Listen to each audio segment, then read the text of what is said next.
Hey guys, how are you all? Welcome back to my channel. Today we will see what if Naruto betrayed by Justice League. If you enjoy, then please like, share and do comments. At one time they had been friends, but like a dream they fell into slumber. One of them, so caught up in his hatred for one man, allowed himself to be seduced by the words of a traitor and betrayed his home for power. The other one, driven by a promise to bring his friend back home to prevent a terrible mistake, became the light so as to guide the other from his hatred. In a place where the land was ripped asunder by a battle fought between the founders of their village, they fought and bled for the first time. The dark powers that were called upon in that battle were such that the land had nearly been torn apart again by the two children's final clash, calling forth a massive explosion which signified the end of the battle. Even though the boy who tried to save his friend refused to admit it, the friendship they had forged together had ended that day, but he refused to believe it and started a fruitless quest of salvation. For years they trained, one to save his friend, the other to kill the man who had taken everything he held dear. They met again the second time, both more powerful than the last time they had met, and fought again. One fought for his continued vengeance that had turned its sights to the home he had betrayed, and the other one fought to reaffirm his desire to save his friend. The battle was intense, with both warriors calling upon even greater powers than the last time, but once again the battle came to a draw. Now 3 years after the last battle that was held there, the two warriors stood atop the statues of the founders of their home, ready to do battle once more. In the Valley of the End stood two giant statues that faced each other, holding up a hand seal as they stood taller than the waterfall between them. The two statues depicted two middle-aged men who both wore a form of samurai armor. Aside from the armor, all similarities between the two statues ended and both became the total opposite of the other. On the right side stood the statue of the Shoden Hokage, and the first and last user of the Mokuton bloodline, Hashirama Senju. He was a handsome man with long straight hair and subtle age lines and a stoic look on his face. It was an imposing image that befitted the man he had been when he was alive and when he had died fighting for his village. On the left stood the founder of the Uchiha clan, and the first recipient of the Mangekyo Sharingan, and the eternal Mangekyo Sharingan, Madara Uchiha. He too was a handsome man, but in a slightly more feral way than his stone counterpart, with his long spiky hair, smooth face and his own stoic look as well. His image was intimidating, which also befitted the man he was alive, but unlike the Senju, he died betraying the village that he helped to create. On top of the statues of the two founders of Konohagakure no Sato stood two men. Both had the air of hardened war veterans who had taken up their weapons again just to face down their last enemy. These two men who stood on top of the co-founders of their village were none other than Sasuke Uchiha, the last true Uchiha, and Naruto Uzumaki Namikaze, son of the Yondaime Hokage and the last true heir to the Uzumaki. Sasuke, who stood on top of the statue of Madara Uchiha, had not changed much since his and Naruto's last battle. He still wore his black Anbu pants and robe-like top, which had the Uchiha's red and white fan symbol printed on the back, with a purple rope wrapped around his waist and tied into a bow to act as a belt. On his waist he carried a chokuto in its black and white sheath, and on his left wrist he wore a storage seal that carried the rest of his ninja supplies. The only real difference about him was that his hair was shoulder length and in a ponytail to keep it from flying around in battle. Naruto stood on top of Hashirama Senju, had a more drastic change than his former ally that stood across from him. His hair was still golden blonde and spiky, but now had two bangs that fell past his tilted hide and framed his face, and his only visible eye was still a deep pure blue, and his right eye being covered by his hide, similar to the way his sensei, Kakashi, used to cover his Sharingan. Instead of a black and orange jumpsuit, he now wore a customized black and white skin-tight body armor that was normally worn by Anbu operatives, a red coat with black flames sewn into the hem and a white spot on the back with the Uzumaki spiral clan symbol, and hanging around his neck was a long, decorative, orange scarf that was wrapped around twice so that it could cover his lower face.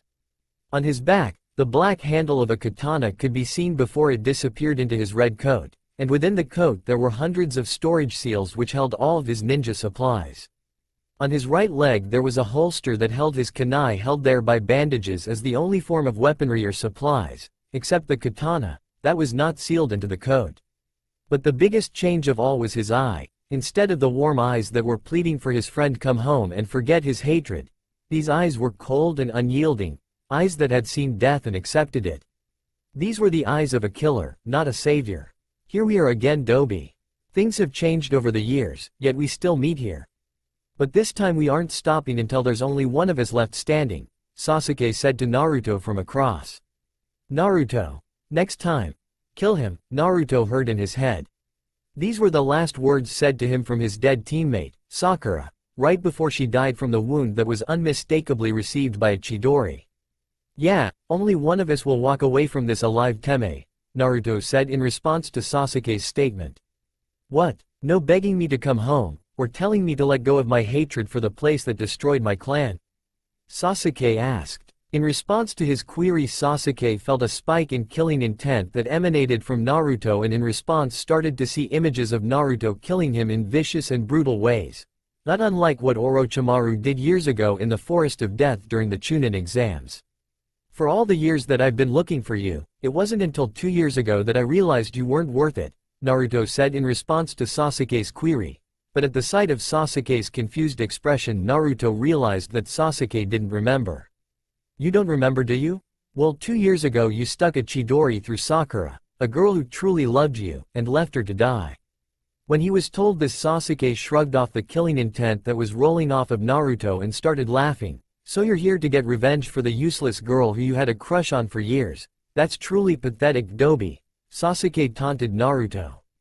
Naruto grit his teeth together so as to keep himself from charging Sasuke in a blind rage and wipe that insane superior smirk off his face then and there.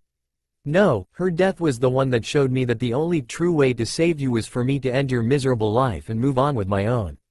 I was over my crush on her, by the way. This is more akin to a brother avenging the death of a little sister, Naruto told him while reaching into his coat slowly so as not to draw attention to it. It's because of her death that I won't show you any more mercy, so goodbye, Naruto said before he suddenly hurled a handful of shuriken at Sasuke.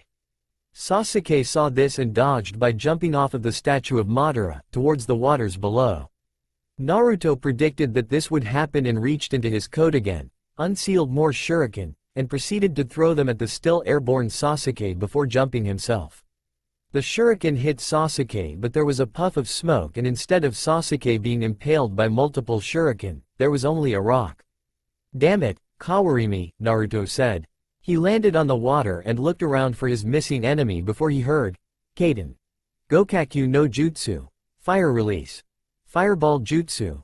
And jumped away from the massive fireball that was flying to where he had landed and found Sasuke with his Sharingan activated. They stared each other down for a moment, waiting for what would happen next, before they charged each other, drawing their swords, both moving at Anbu-level speeds.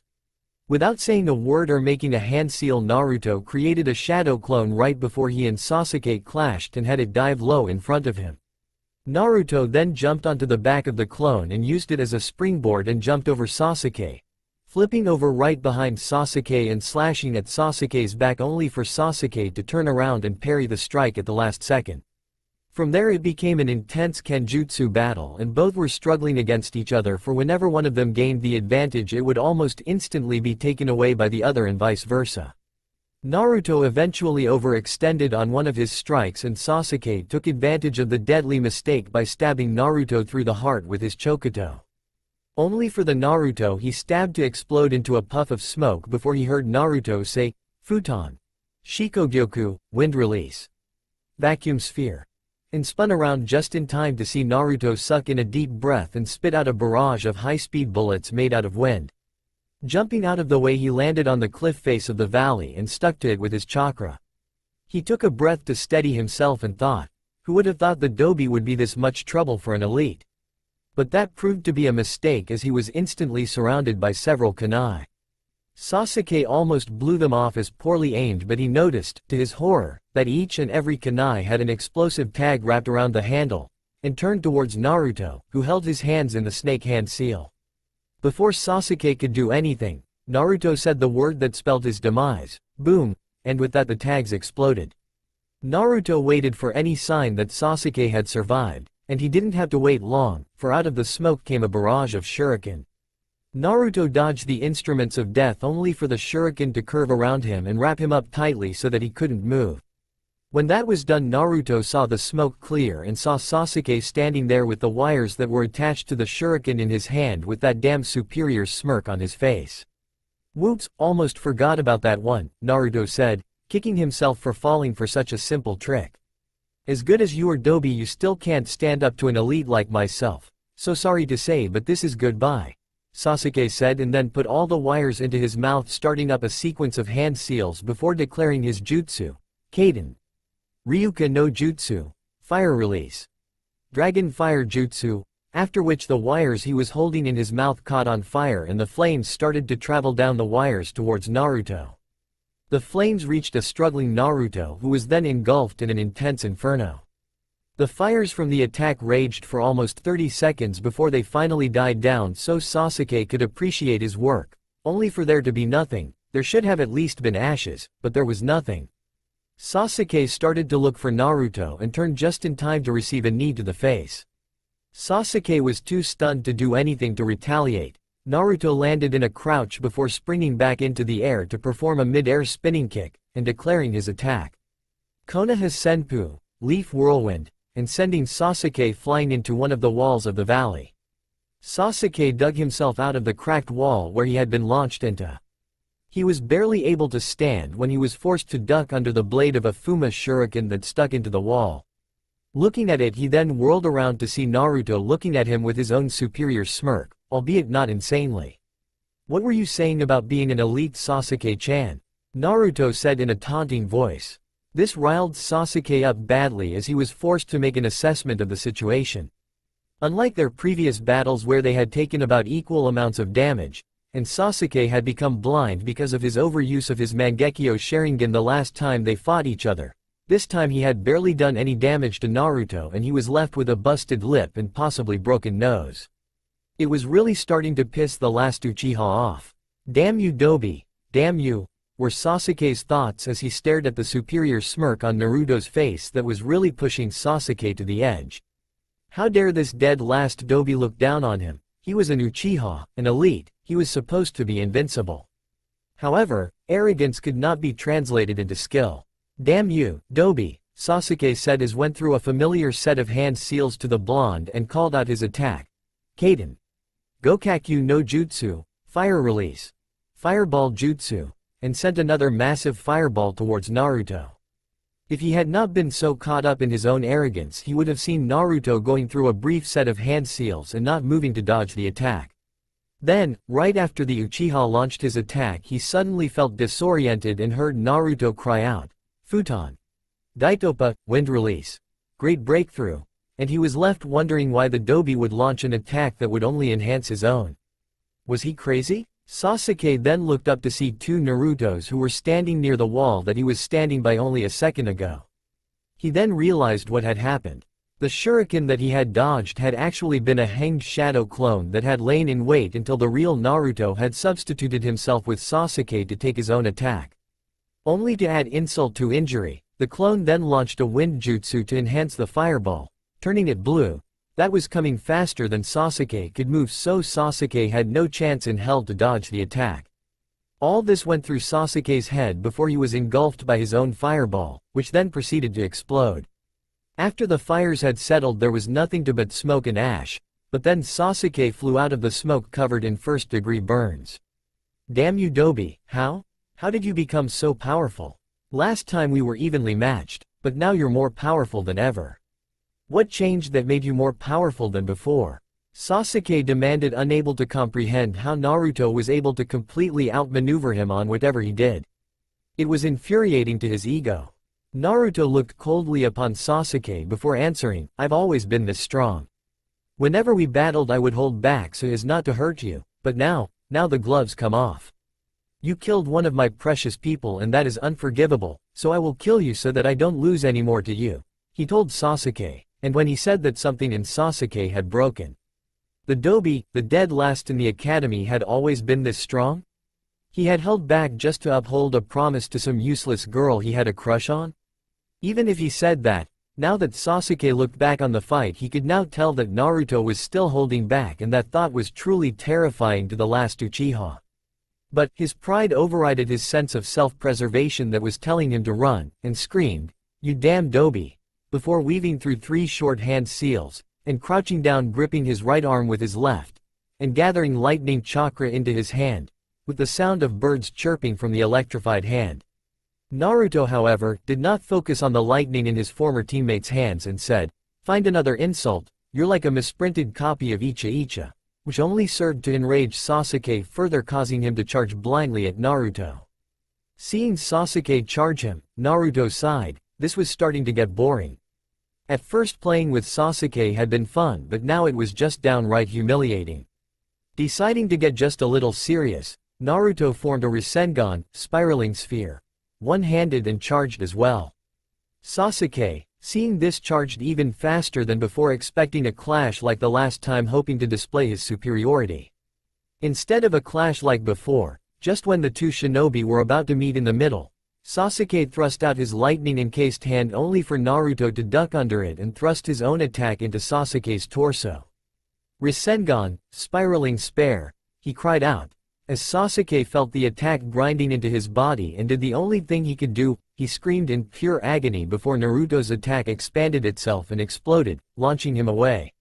Sasuke was sent back spinning at a high speed before he impacted another part of the valley and falling into the water below. When he lifted himself up, he looked very much worse for wear. His clothes were pretty much destroyed, with only his pants, rope belt, and the sleeve and collar of his top left over, which was soot-stained from the wind-enhanced fireball he had been hit with. On his chest was a prominent spiral burn where the Rasengan had impacted, and blood was running down from his mouth.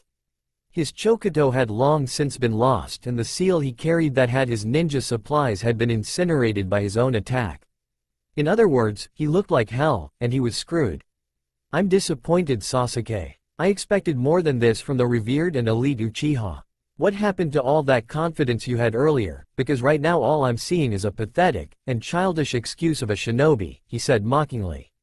That was a low blow to Sasuke, because ever since childhood he had been praised as a genius in the shinobi arts. But now, years later, to have someone he considered being inferior to him insult his skill and prowess was nothing less than a kick to the nuts. So in response to the insult, he activated his eternal Mangekyo Sharingan and spoke the one word that spelled the demise of anyone who looked him in the eye. "Tsukuyomi," only for it to not work. "What the?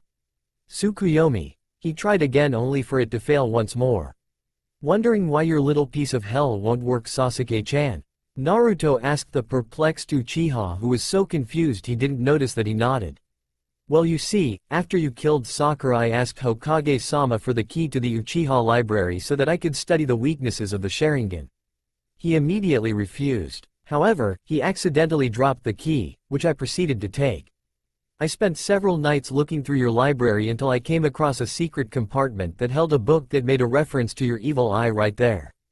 In that book I found the only significant weakness of your little genjutsu. It requires direct eye contact with both eyes."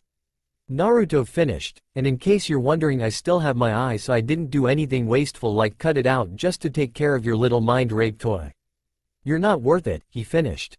Sasuke stood in shocked silence until, "Damn you, Dobi. How dare you think you're better than me? Me, an Uchiha of the invincible Uchiha clan?" Sasuke raged as anger reached the boiling point. "Fine, I'll just destroy you and prove how superior to you that I am. Susanoo," he cried before he was shrouded by a cold energy that just seemed to suck the warmth out of the air. The energy started to take shape, forming an ancient shrouded warrior carrying what looked like an energy sword and a shield that seemed like it could double as a crossbow. "Now die, Dobi!" Sasuke screamed, and the ancient warrior shroud swung its sword at Naruto, who jumped out of the way and landed out of the sword's range only to have to move immediately afterward because the shield did double as a crossbow and launched bolts of black fire at him. He kept this dance up for a while, but despite his aloof attitude he was actually very nervous. Sasuke had the upper hand now, and that was never a good thing. Naruto was then hit with a surge of inspiration before he turned tail and ran away from Sasuke. Sasuke, who was surprised by this action, smiled maniacally, thinking that the Dobi was trying to escape from his vast power, and only launched more black fire at the retreating blonde. He never noticed the large chakra spike from Naruto, now using chakra to run up the wall, whom had slipped into sage mode, his eyelids now a bright orange and his eyes yellow with a bar-like pupil to signify his transition. With a combination of chakra enhancement and raw power, Naruto launched himself into the air, where he created a Rasen Shuriken without clone assistance and threw it at Sasuke, calling out, Senjutsu, Futon, Rasen Shuriken, Sage Art, Wind Release, Spiraling Shuriken. The flying Rasengan variation flew towards the shrouded Uchiha only for him to bring up his crossbow, shield to hold it back.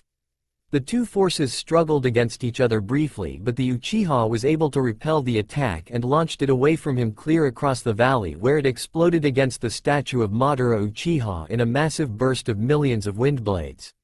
Sasuke turned away from the failed attack to see Naruto still in the air, only something was wrong.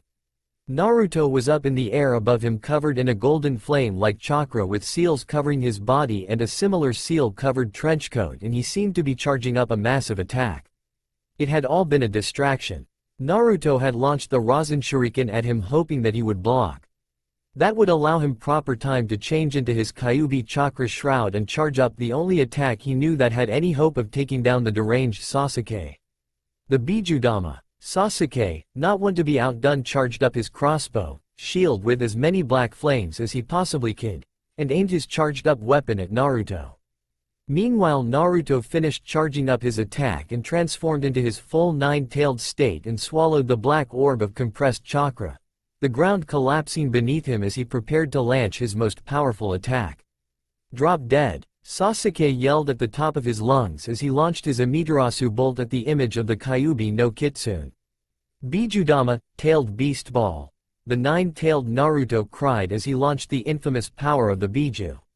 The two attacks collided against each other, each one vying for dominance. However, both were totally equal to each other. The attacks were so powerful that they caused a massive shockwave to tear through the area and cause a small earthquake. However, both attacks took their toll on the users, and it was now a battle of wills. What neither of the two warriors noticed was that a large crack appeared in midair right above where the two attacks collided.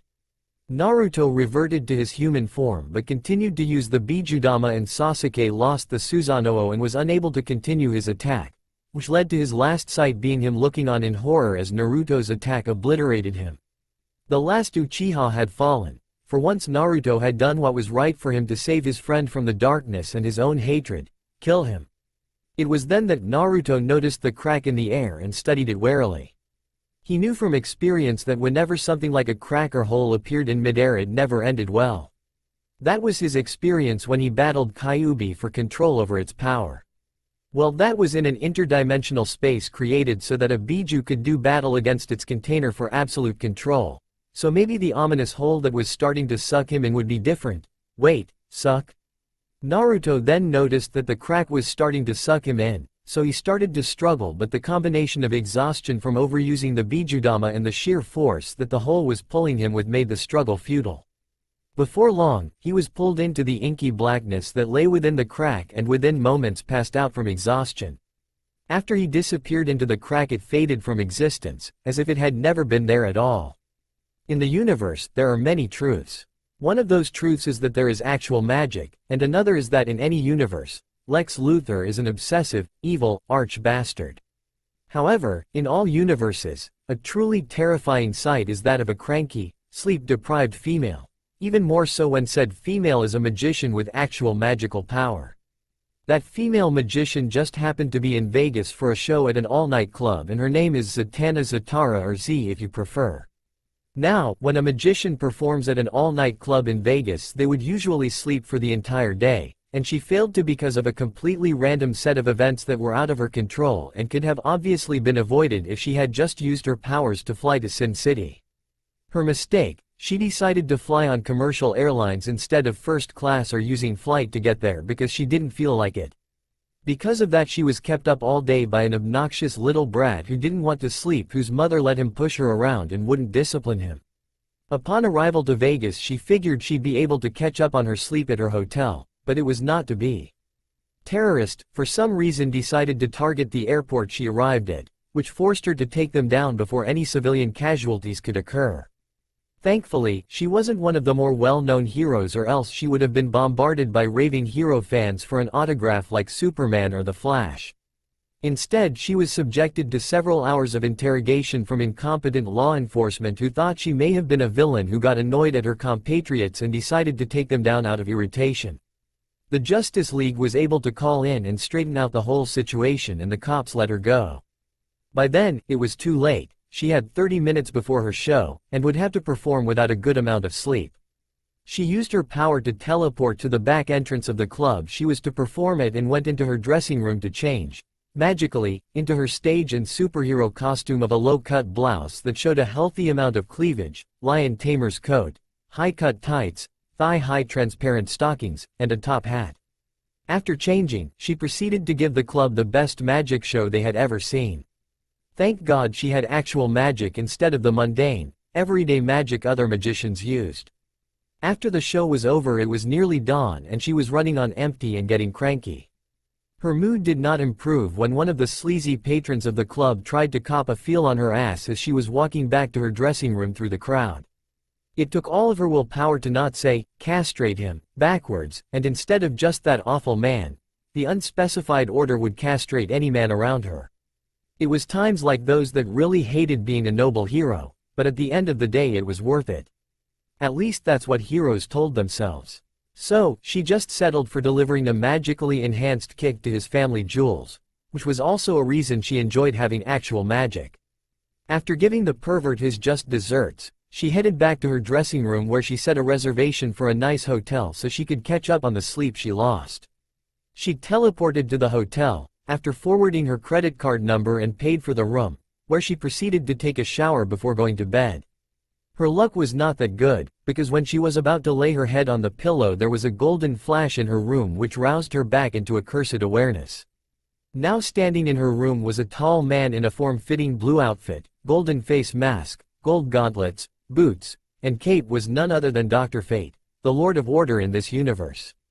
What is he doing here? Zatanna thought, praying to any deity that existed in the universe that he was here on a social call and not here to request a favor. "Zatanna, I require your assistance," he said in a wise voice that only came with years of experience. "I require your assistance, aka I need a favor." And when Dr. Fate needed a favor, you couldn't refuse him, because it might result in the end of the world as we know it. How did she know? Well, the last time she turned down an interdimensional entity's request for help, it nearly resulted in the apocalypse. Zatanna groaned, wondering why she couldn't catch a break in the last 24 hours. Changing her clothes magically, she idly wondered what the penalty for attempting to slaughter the Lord of Order would be, but she put those sleep-deprived, sadistic thoughts aside for now.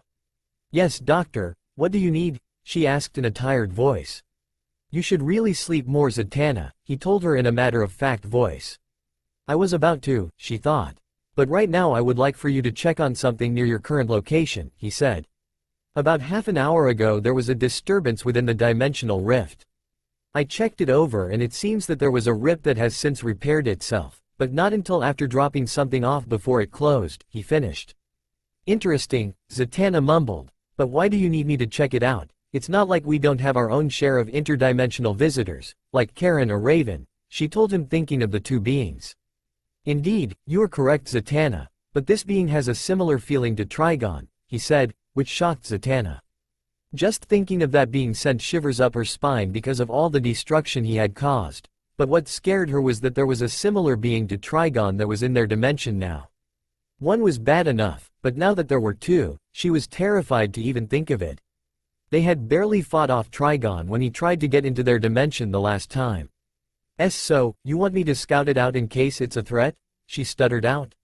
"Yes, I would do it myself, but I am currently engaged at the moment," Dr. Fate told her. "However, it may not turn out to be a threat. It's not as malicious as Trigon, or even Raven, just merely as powerful." Though that did calm down Zatanna a bit, she was still a bit nervous because there was another being that was just as powerful as the most malicious entity in the universe. Hopefully, it wasn't confrontational. She didn't know how well she would be able to handle it. "Thanks for the info. Now if you can tell me where I can find it, I'll be on my way," Zatanna said. "The being is 2 blocks to the west of your current location, in an alley." "Thank you for your assistance, Zatanna," Dr. Fate said, before disappearing in another burst of gold light.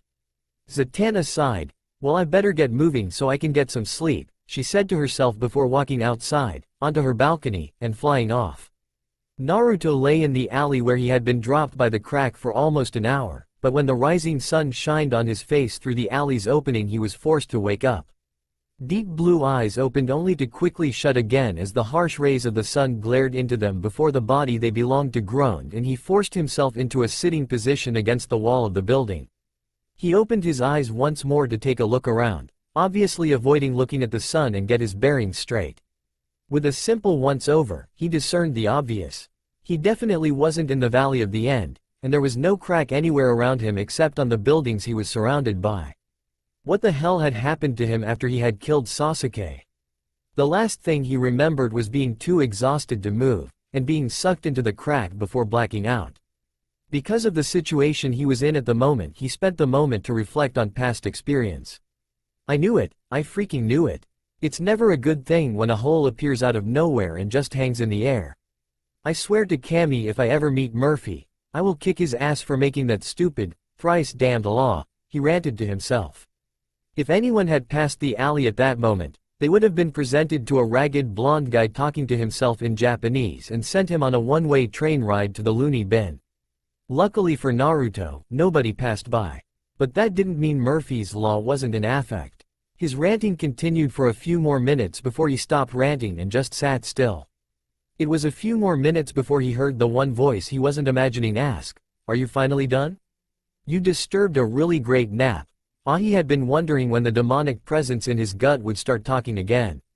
"Screw you. Go chase a rabbit or something, I'm in distress here," Naruto told the Kyuubi no Kitsune, which had been sealed in him since the day he was born. He just forgot one little thing about the fox. "Why Naruto-kun, I would love that. That's just what I need to relieve me of all the stress that's built up over the years, a good old-fashioned romp.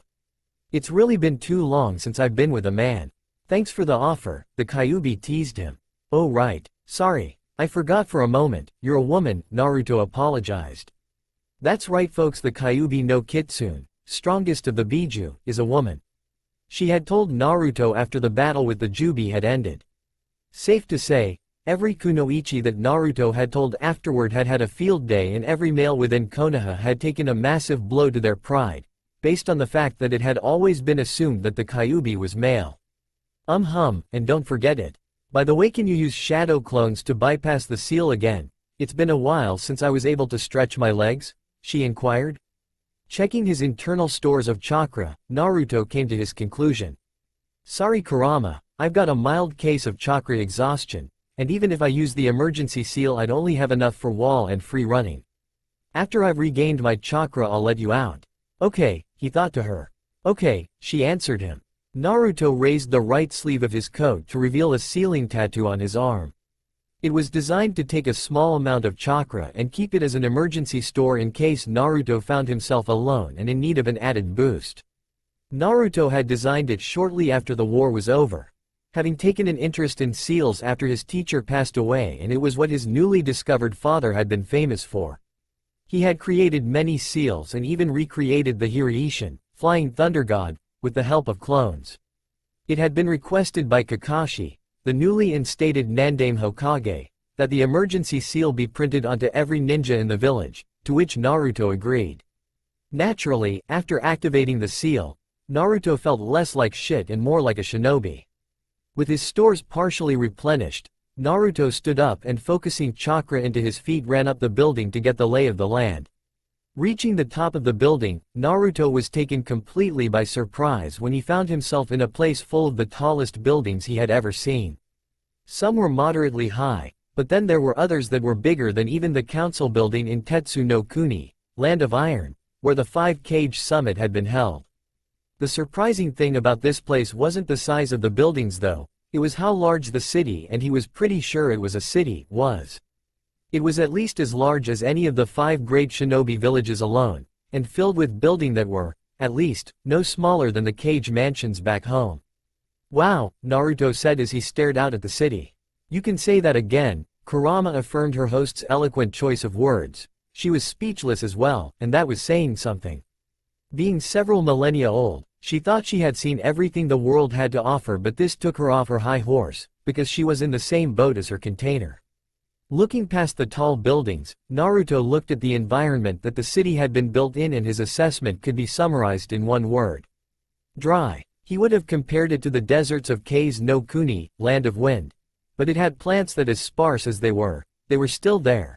And there were large rocks all over the desert, along with large mountains in the distance. He settled for saying that it was some strange mixture between the deserts of Kase no Kuni, land of wind, and the mountain valleys of Tsuchi no Kuni, land of earth. Tearing his eyes away from the landscape and looked towards the ground in this city. Instead of beaten dirt paths for roads, he found something that was similar to the cobble-stoned paths that were not uncommon in Yuki no Kuni, land of snow, better known as Haru no Kuni, land of spring, but smoother.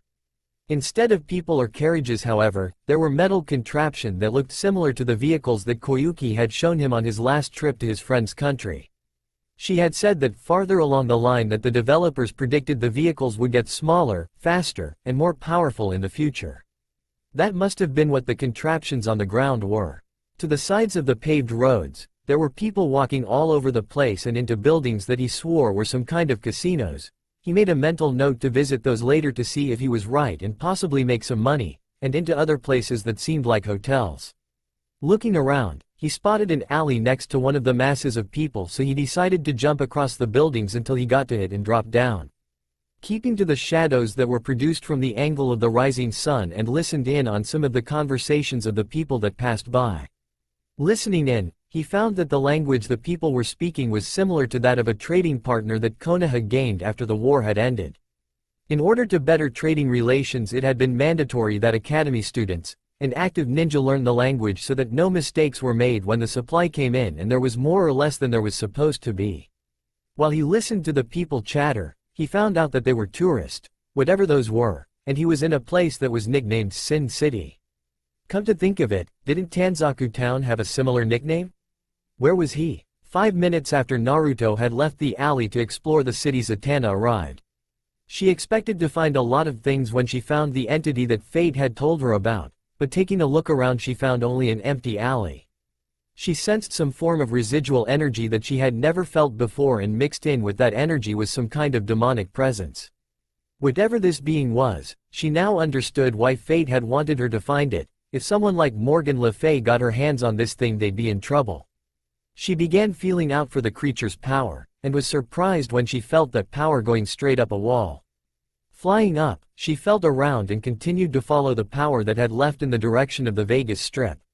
Sighing to herself, she flew off. Sometimes I really hate my job, she commented to herself as she followed in the footsteps the creature she was chasing, as it seemed to have jumped from building to building. As she followed the scent in a way, she happened to look down and saw something that appealed to her sleep-deprived mind. And if she weren't so tired, it would probably appeal to her even more. Coming out of an alleyway was a young man, maybe a couple of years younger than herself. He had blonde hair with bangs that framed his face and blue eyes with 6 strange lines that looked reminiscent to whiskers, 3 on each side of his face, and was perfectly tanned. His body, while not bulky like Superman and was also not scrawny like the Flash, seemed to be built for hard work and speed, and was covered by jeans and a white t-shirt with an orange spiral with a triangle that looked kind of like a leaf. He carried a backpack suited for hiking. She briefly wondered if he was lost and had wandered into town, but those thoughts were for another time. Sadly, she couldn't just float down, switch clothes, and ask his name and possibly for a date, because of the favor to Dr. Fate. Plus, he was one out of a sea of faces here in Vegas. She would most likely never see him again. But, for now, she had a job to do. Still following the scent, she couldn't help but think about the man she had seen. She didn't know what it was about him, but without doubt he had been one of the most attractive men she had ever seen. She didn't know why, but she had felt an urge when she saw him, to just fly over, pluck him up, and fly right back to her hotel and set up a spell so as to avoid any unwanted interruptions, so that she would be able to come out satisfied and be damned of that favor. Zatanna was no stranger to the pleasures of the flesh, but it was the first time she had felt desire spring up on her like that. She continued on with her search and finally came down into another alley where some of the energy she had been tracking suddenly coalesced, like its use had been needed for some unknown task before it left the alley. Changing her clothes and hair color magically, she walked out into the crowd the energy led to, and from there it just disappeared. That was strange, no energy she had tracked before had just up and vanished, but it didn't matter, she had lost her target and now she had to tell Dr. Fate, huh. This should be fun, she said to herself before slipping into another alley, changing out of her civilian clothes and into her costume and flying back to the hotel where she would hopefully soon be subjected to blissful unawareness.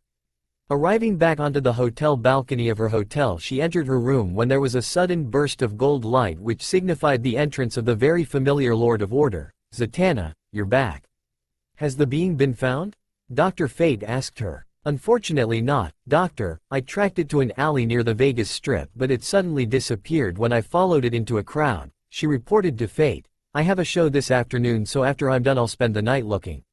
Very well, thank you Zatanna, he said before he left with his usual flashy exit, without waiting for a reply. Always a pleasure, Doctor, Zatanna thought before changing into her nightclothes and slipped into the confines of her bed. Now she could slip into the land of dreams, and hopefully meet that blonde-haired, blue-eyed god. Wait, where did that come from? Okay, she really didn't need this right now. What was her problem anyway? Oh wait, she knew, she needed to get laid. But hopefully by a certain blonde-haired blue-eyed guy. Okay, seriously, she needed to sleep, and the last thing that was going to help her with that endeavor was being all hot and bothered. Achoo, was the sound from the blonde ninja who was currently walking through the city in his civvies, as he liked to call them. Wiping his nose, he asked, why'd I feel like saying something Ero Sennin would write about now? Probably because some smokin' hot woman is having very explicit dreams about you, Kurama replied, going with something that would make Jiraiya of the Sannin proud. If only she knew how right she was. Huh, yeah right, it's 10 in the morning. Everyone who's old enough to have those dreams is awake. Who sleeps this late? He responded to Kurama, besides, I haven't let any woman that we've passed get a good look at me since we walked out of that alley. Whoever said genjutsu was useless can suck it. You can only use genjutsu because of those seals you tattooed onto your body or the detection seals, so you don't get caught in one either, Kurama pointed out to her host. Well, excuse me for not wanting a repeat of the Itachi incident after the war ended. Why I didn't get into Fuinjutsu until after the war, one have no idea. It's taken care of a lot of problems. I've ended up creating seals that could benefit the village if mass-produced, recreated the Hiraishin, and currently have a few projects that I came up with in progress. Naruto berated himself for that oversight. He could have saved more people during the battle with the Jubi, but it wasn't doing him any good to dwell on the past or the friends that he lost. You're right, the seals you created are useful, especially when you let me test them out. Speaking of which, are the gloves almost done? Kurama inquired. Done and waiting for a test drive, Naruto told her. Wait, what were we talking about? I don't know, Kurama responded, but I think that maybe we should find a way to make some kind of money. Yeah, but Naruto started only to be cut off by a loud bang that seemed to come from a big building from across the road where there seemed to be several men wearing black masks over their faces and storming into the building waving around black pieces of metal that everyone seemed to be afraid of for some reason. The reason the people were scared became obvious when one of the men decided to warn people from running and fired at someone close to the wall, barely missing them, and the wall seemed to explode when a small, fast-moving object impacted against it. Within 5 minutes the building was surrounded by several of the vehicles Naruto had speculated on earlier, all with red and blue lights flashing indicating that it was an emergency. From what Naruto could tell, the responders to the emergency were trying to negotiate with the men holding the hostages in the building. It seemed like they could use some help. Good thing he applied those reparation seals on his clothes and armor. Slipping into an alley, Naruto unsealed his gear and a smoke bomb. Throwing the bomb to the ground, he quickly changed into his armor, coat, scarf, and weapons for everyone to see after the smoke cleared. And after checking his chakra stores, he concluded that he had enough to perform a few mid-level jutsu, which would be enough if what he had planned out worked. Running to the top of the building he was near, Naruto studied the building, which he guessed to be some kind of bank, where the hostages were being held. There were more than 5 armed goons in the building but less than 10, with over 30 hostages on the ground floor. The building was 2 stories tall, with the first floor being larger than the second to house the atrium where the hostages were being kept. Getting everything he needed from his vantage point, he jumped across the street to the building across from him. Landing in a crouch, he stood and walked over to a door that was placed on the roof and checked it. It was locked. Thanking Kami for his training in his second affinity, he loaded one of his fingers up with lightning chakra and poked the keyhole in the door, which resulted in a clicking sound, signifying that the door was unlocked. Opening the door, he put his fingers in a cross shape and said, "Kage Bunshin no Jutsu, Shadow Clone Jutsu," creating 3 solid copies of himself. Looking at the clones, he told them, "You know what to do," to which they nodded before transforming into 3 mice and scurrying off. Moving down the stairwell, Naruto cast a low-level genjutsu that would mask most of his movements. Normally he wouldn't waste his time with it, seeing as most experienced, or sometimes inexperienced, shinobi would be able to sense him out, but these men weren't shinobi, so there was hardly any need for caution. Heck, if it weren't for the hostages, he wouldn't have even bothered with the genjutsu in the first place. Upon reaching the landing to the ground floor, Naruto found one of the thugs. He was of average height and build, and that was almost all that Naruto could discern aside from the fact that he seemed twitchy. Sneaking up to him silently, Naruto chopped him in the back of the neck, which caused the thug to fall unconscious. Naruto caught him before he could fall to the ground and placed him against the wall before placing privacy seals so that he couldn't alert the others that something was wrong, and put intense gravity seals on the level of Lee or Guy to keep him from moving. Naruto continued this process 3 more times before he made it to the atrium. Despite his genjutsu, he needed to stick to the shadows and let his shadow clones do their jobs. It would take time to set up, and he could wait. After all, these people's lives were more important than his old brash shoot first ask questions later attitude. While he was waiting, the hanged shadow clone mice were slowly making their way across the room, taking care to avoid the obvious leader and going for the flunkies to take them out quietly so as to perform a surprise takedown while he was busy procuring an escape for his gang. One of the women saw one of the mice and was about to scream when she was surprised by the mouse bringing its little fingers up and forming a sign that told her to shush. Following the mouse's advice, as strange as it was, she stayed quiet. No one witnessed this, except a well-developed girl with white as snow hair with an eye patch over her right eye, who upon seeing this narrowed her remaining eye. She had been about to take care of the robbers with a plan that provided little fuss and very few casualties, but held back to see what would happen if she waited a little longer. Each of the mice followed each flunky and placed them under a genjutsu that convinced them that they heard noises in separate but secluded corners. When they were in position, the 3 mice unhanged and proceeded to knock out each of the thugs and placing them down gently, after which the 3 clones picked up the weapons and transformed into each of the thugs they had knocked out. The transformed trio then stalked up to the leader with the real Naruto going around him. "Well guys, pretty soon we'll all be rollin' in dough, $4 million to just the 4 of us. Of course, after we leave the rest of those losers in the stairwell to be caught while we get away. However, we might need to take a hostage to make sure we're not followed. How about that white-haired broad so we can have some fun? Sure, she has one eye but she still has a nice body, you can't deny that," the man said with no idea that anything was wrong. But when nobody laughed like they usually did, he felt that something weird was going on right then and turned around asking, "Guys, what's going on? Why aren't you laughing?" and started when everyone started laughing, a laugh that sent chills up his spine. "Oh, that was quite the plan, boss," one said in a tone that creeped the leader out. "Yeah, leaving the others behind so they could rot," another said, freaking him out some more. "But there's one little thing that you didn't think about," the last flunky said in a voice that scared the leader even more than the other 2 combined. "Why yeah? Well, what's that?" he asked, about to lose control and soil himself like a child. All 3 of the transformed clones looked towards one another before pointing at something behind him. "Right behind you," they said in unison, causing the leader to spin around to see Naruto, who had just dropped his genjutsu and pounced like a panther and landing a solid blow to his face, knocking the leader out. The hostages, seeing this man knock out the man who ordered the men who held them hostage around, became restless, hoping he would let them go. The one-eyed, white-haired girl was silently impressed with the methodical way he had subdued the situation, and decided to study him in the future as he had piqued her interest. Everyone waited for what he would do next. Get rid of the transformation and gather the other men who are knocked out and pile them up, and then tie this one. He indicated the leader with a light kick to the body before him, and string him up. "I'll take care of the rest," he finished. "Yes sir," the clones said before they unhanged back into copies of the man standing before the hostages.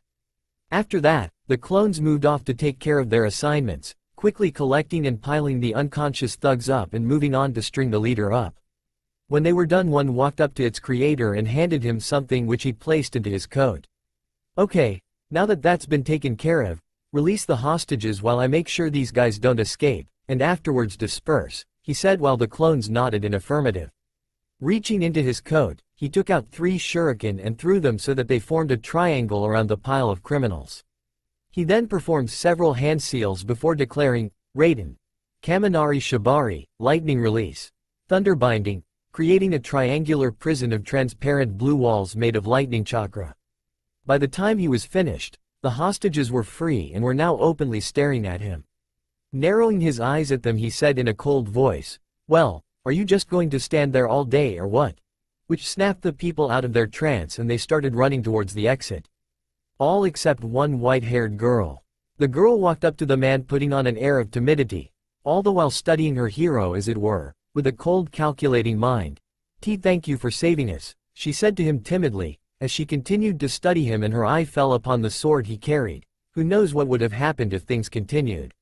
Naruto knew it was an act but decided to play along. Scratching his head like he used to when he was younger, he looked at her kindly while studying her as well.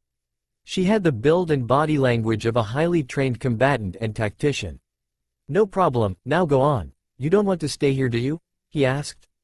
"Of course not, so I better get going." She turned to go before she paused and turned around to face Naruto. "My name's Rose, by the way," she told him before running out the door to join the other hostages. He turned to leave when the doors to the building burst open and what resembled a special forces team came in with their sights trained on the blonde hero. Each operative looked around, seeing most the criminals who had held the people hostage for over 15 minutes piled up and surrounded by crackling, transparent walls. Looking at the blonde in awe, only one voiced what they were all thinking, "Who are you?" Naruto thought about that for a moment. As far as he knew, there was no one he cared about in this place or any records of his existence, so if anybody considered revenge against him, they would have nothing to hurt him with. His old brash self would have screamed his name at the top of his lungs and started bragging about how awesome he was, but now he was a Junin for his village and was a hell of a lot smarter than he used to be. So instead of saying his name, he used his moniker from the bingo book back in the Elemental Nations. "You people can call me the Shadow Fox," he told them. He snapped his finger, dropping the imprisonment jutsu, and before the team's very eyes vanished into a swirl of blue flames, leaving them all clueless as to where he had gone. On top of a building just across the street, a pillar of blue fire appeared before it dispersed to reveal the Shadow Fox. Naruto Uzumaki Namikaze, the Shadow Fox of Konoha, had been given that nickname after the war due to his trademark jutsu being the Kage Bunshin no Jutsu and his being the Jinchuriki of the Kyuubi no Kitsune. Kakashi had been the one to give him that nickname after his battle with Tobi, formerly Obito Uchiha, thinking that he would need a more intimidating moniker than the hero of Konoha. So from that day forward, he became the Shadow Fox, a hero and warrior known throughout the Elemental Nations who had defeated the greatest threat to the world. He had finished what Hashirama Senju had started with Madara Uchiha by defeating Kabuto and cancelling the Edo Tensei, and sealed the Jubi back into the Gedo Mazo, which stopped the Eye of the Moon plan that Madara had planned on once he had completed the Jubi and sealed it within himself. Even more recently, he wiped the cursed Uchiha line by killing Sasuke, ensuring he could not do any more damage than he had already caused. Turning his back on the bank, he walked off, reaching into his coat and unsealed what his clone had handed him. What he held was a rolled-up wad of green bill, which he assumed was money due to the numbers. Unrolling the money, he started counting and came up to 4,000 of whatever the currency was, wondering how he was going to make more without stealing from criminals. He then remembered the casinos he had seen all across the city and suddenly remembered one of his goals in life back in Hai no Kuni, Land of Fire, was to one day wipe out entire casinos with his wits, luck, and a sizable amount of money. He never got to do it with the influx of missions after the war, and Tsunade would most likely kill him if she ever found out he did this without her, but that wasn't important at the moment. Was it necessary to bankrupt casinos? No. Would he go ahead and do it anyway just for the heck of it? Oh yes, he would. "I can tell, this will be fun," he said with a smile, some of his old exuberance slipping into his posture. After switching back into his civvies, he walked down the streets when his other, unofficial, moniker came to mind, the anti-Tsunade of Konoha, he had been called. Walking around, he spotted a rather large casino with a neon pink archway for an entrance. For some reason, it really pissed him off. First target spotted. Objective: destroy at all costs, he said in a cold voice as he intended to bankrupt the casino with extreme prejudice. Sitting on a sandy inlet on the shore of a lake, Zatanna laid out on a towel. It was one of her better dreams since the death of her father, but she had the sense that her dream self was waiting for something. What that something was answered when Zatanna felt something wrap itself around her waist and she felt something soft yet firm latch itself onto her neck, adding a pleasurable suction. She moaned, "I was wondering where you were," she said in a sultry voice. For some reason when she said his name she heard no sound, leaving her dream lover's identity a secret. "Well, Tana-chan, I couldn't let all this get burned, so I went to get some sunblock," the mystery man told her, rubbing her lower back and shapely ass. And hearing him call her that made her feel like all her problems had disappeared. Anything that made her sad or angry was just gone. Feeling his hand go lower, she noticed that she wasn't wearing anything but didn't feel any embarrassment. She did however get hot when she felt something hot and hard, poking her ass, causing her to smile and turn over.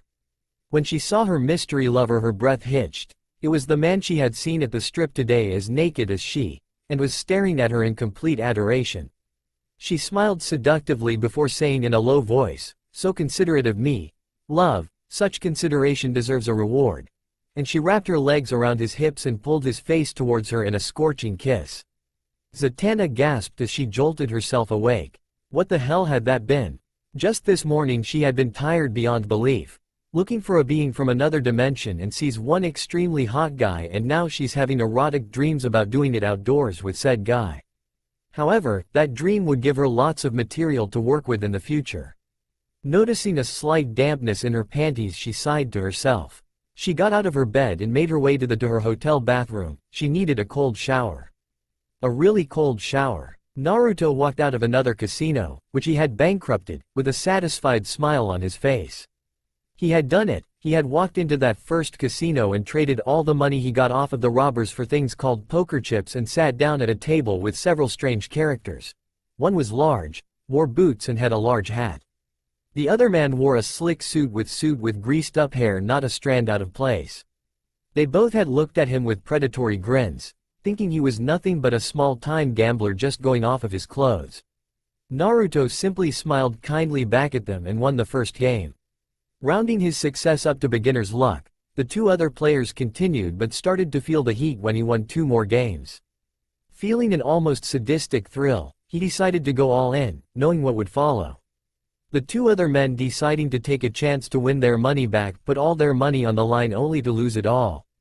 After the poker game that he won, the rest of his time was a blur of his time at the slots, roulette, craps, and blackjack. When he was sure he got all the money he could out of the casino, he went to cash all the money he won, but was intercepted by 2 large men who said that they needed a meeting with him out back. He went with them, and when they tried to threaten him in order to get the money their bosses lost on him, he told them it was impossible, kicked their asses, and left them in a dumpster. He went back in and cashed his money, ending up with almost $30 million. Seeing the girl behind him panicking at all the money that was given to him almost made him feel bad for bankrupting the casino. But he gave her $20,000, telling her that it would last her a while before he left the casino. That was 2 hours ago, and he had utterly bankrupted 3 more casinos before showing some grace and goodwill by giving some of the employees a little money and leaving. Yep, he was officially loaded. Naruto 4, casinos zip with the absurd amount of $120 million. After sealing up all of his money, he decided to take a break, so looking around for something to do, he spotted a billboard displaying a beautiful woman with rather large assets held back in a low-cut blouse, high-cut tights, see-through stockings, a long coat, a top hat, and carrying some kind cane. The sign said, "Come one. Come all. Come to see the amazing and beautiful world-class magician, Zatanna Zatara, at the Circus Casino tonight at 6. Looking down at the watch, he won 2 casinos ago and read that the time was 5:30, so he decided to go. Because this casino offered some form of entertainment, he would spare it a bankrupting, for now. He took a closer look at the woman. If she was half as beautiful as her picture, he wouldn't mind doing some research on her for his books. Yeah, Icha Magical would be a bestseller. a young kunoichi who discovers she has magical powers and she must learn how to control with the help of her teacher, a powerful shinobi who she has always loved. Will they discover the true magic of love? All of a sudden he stopped, before he started beating himself for being a pervert. If he never got to him in life, Jiraiya most certainly got to him after his death, where in his will he had made Naruto the sole proprietor of the perverted book series. Sure, Naruto continued the series but had prided himself on not being as openly perverted as his sensei. Now what did he have? In his head he saw a chibi Jiraiya holding a banner saying, "I finally got him." Shaking that thought he walked off trying to find the casino, but his thoughts kept drifting back to that woman. She was a beauty, he would not deny that. Maybe he should ask her to dinner? Wait, hold on. Where the hell did that come from? Walking out of her punishment shower, Zatanna looked towards her clock and saw she only had 20 minutes till show time, so she quickly used magic to change her clothes and teleported to her dressing room in the Circus Casino to prepare. For some reason, she wanted to make this her best performance ever. She didn't know why, but she was determined to make it so. "Zatanna? Oh, you're here," said the stage director. "Yep, and ready to go," she told him, heading up to the stage. Naruto arrived and paid for a ticket for the show and found a seat. At 2 minutes to showtime he started to feel a tingle of excitement that he hadn't felt in years, like he couldn't wait for this show to begin. 2 minutes could not go by fast enough for Naruto. The curtain finally rose, and for Zatanna, it couldn't have come any sooner because the feeling she felt in the dressing room increased the closer showtime came. She was more determined now than ever before for this to be the best show she had ever done before. The best start she could come up with was a flashy, flamboyant entrance. Lowering her hat she said, "Kaikal fo sevad," saying "flock of doves" backwards, and immediately hundreds of doves flew out of her hat and covered the stage. Sure that she couldn't be, she walked onto the stage and told the doves, "Otni eht ta." With the command all of the doves flew towards the hat, and vanishing into it revealed her on the stage. Looking out over the crowd she caught sight of the golden blonde-haired man who had infested her thoughts all day, and she paused in order to properly drink in his features. The same could be said for Naruto, who was looking in awe of probably the most beautiful woman he had ever seen. At that moment their thoughts were in sync as they thought the same thing together. She looks better in person. In a dark room a white-haired girl sat in front of a computer screen watching as the Shadow Fox opened the door to the stairwell, where he created 3 copies of himself which transformed into the 3 mice she had seen in the bank. She watched as he went through the stairwell and systematically taking down each of the criminals who were patrolling there. She noticed that even though he had the sword, he never once reached for it as he took them down one by one and surrounding them with some strange oriental writing before placing a single piece of paper on each before moving on. She had always been taught right from wrong by her father, but he had also taught her that if there was enough money on the table the line between the two would disappear. Rose Wilson had been taught that anything was a weapon and should be used to kill those who trespassed against her without mercy.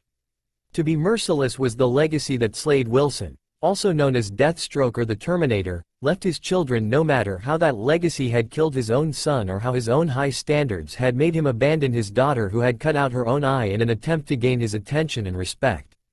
Rubbing her missing eye, she couldn't help but think that it had all been a waste of time. Her father had disappeared for years, not even bothering to contact her, and suddenly reappeared to conveniently save her from his murderous half-brother, Wade. She thought that he had cared, he had told her she was all he had left, but as soon as she was deemed useless by him he just left her to die. No matter what, her father could always be considered a mercenary, no allegiance to anybody, even family. After the Justice League had let her go, keeping an eye on her as a sort of probation, she had been traveling trying to find who she truly was. Nowhere she went held any answers. Meditation in China, martial arts in Taiwan, even partying in the Bahamas had told her anything, and she would constantly keep on the move to keep away from her father. If there were rumors he was in China she would go to England. If she heard he was in England she would go to America, and so on and so forth. She had just been about to give up on finding any answer and drown her sorrows in booze and gambling, but then he showed up. Shadow Fox swooped in and saved those people she had been with before she could start her plan that could have gotten people killed. She could be better, no, she was better than that, and she would change. She was the Ravager, the only daughter of Deathstroke, and she would separate herself from the shadow her father cast. She would become something else, something better than Slade Wilson. And she knew where to start. How long had it been since the war? A year? A century? He didn't know. All he knew was that because of that insufferable brat, the glorious plan that his master had almost carried out was ruined. The Jubi had been sealed into the statue again, and he had taken his Rinnegan from him. He remembered how he had been near death and the brat had changed into his full Kyuubi state to load up the Bijudama to kill him, and him using the last of his chakra to pull off his Kamui for a quick escape. Only instead for the brat to fire that infernal blast of chakra right as he was about to escape and something happened to his technique. For the longest time he was in the dark, no feeling, no sight, like he was blind, and then he was cold. Not enough to kill him, but enough to preserve his body and keep him alive but dormant and left barely aware as time passed. With nothing but his memories, he remembered how he had used the brat as a baby as leverage to get a shot at the Uzumaki bitch who held his master's pet. How he cherished the memory of his former sensei's face as was forced to choose between protecting his wife or saving his infant son. The release of the Kyuubi and the ensuing battle with his sensei had been one of the best times of his life until he had been defeated and the Kyuubi had been sealed once more. From day one the brat had been a problem, from the point where the Kyuubi had been sealed inside him, to the point that he had been placed into this hell. He swore that if he got the chance he would do what his master never let him do. He would kill Naruto Uzumaki Namikaze. Suddenly he felt an energy that was all too familiar to him. It seemed that he may not be close but that infernal Jinchuriki was there for him to find and kill. His one remaining eye opened, revealing a blood-red eye, with 3 tomos surrounding the pupil. In the Arctic there was an explosion of light and intense heat that came from within the ice. After all the debris had settled, an anomaly occurred where the air seemed to spiral in on itself before a man stepped out with the center of the spiral coming from his eye.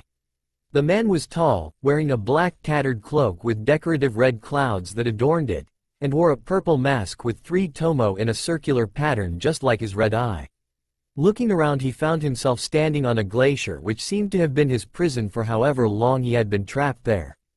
Taking his moment to study his former prison, the man started to turn, seeming to look for something. Then he looked south before he started walking, only to stumble and fall. It seemed that he had been there for a long time for him to not even be able to walk properly.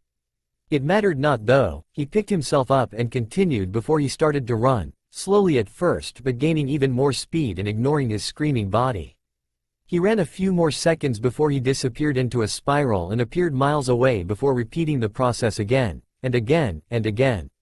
Only one thing was clear. Obito Uchiha was back and he was out for blood. Naruto was glued to his seat in the casino, completely astounded by the show that Zatanna was performing. It was truly astounding to see what the buxom woman from the billboard in the city was capable of.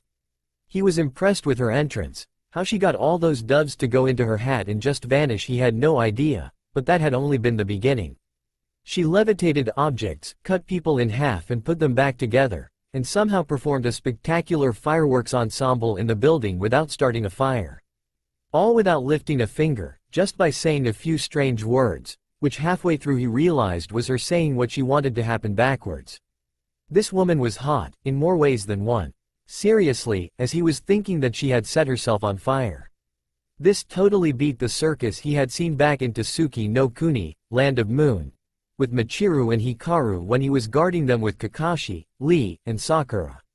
Of course that was before everything went to hell and they ended up saving an entire country from a coup d'etat from a greedy asshole who wanted more than he was already given in life.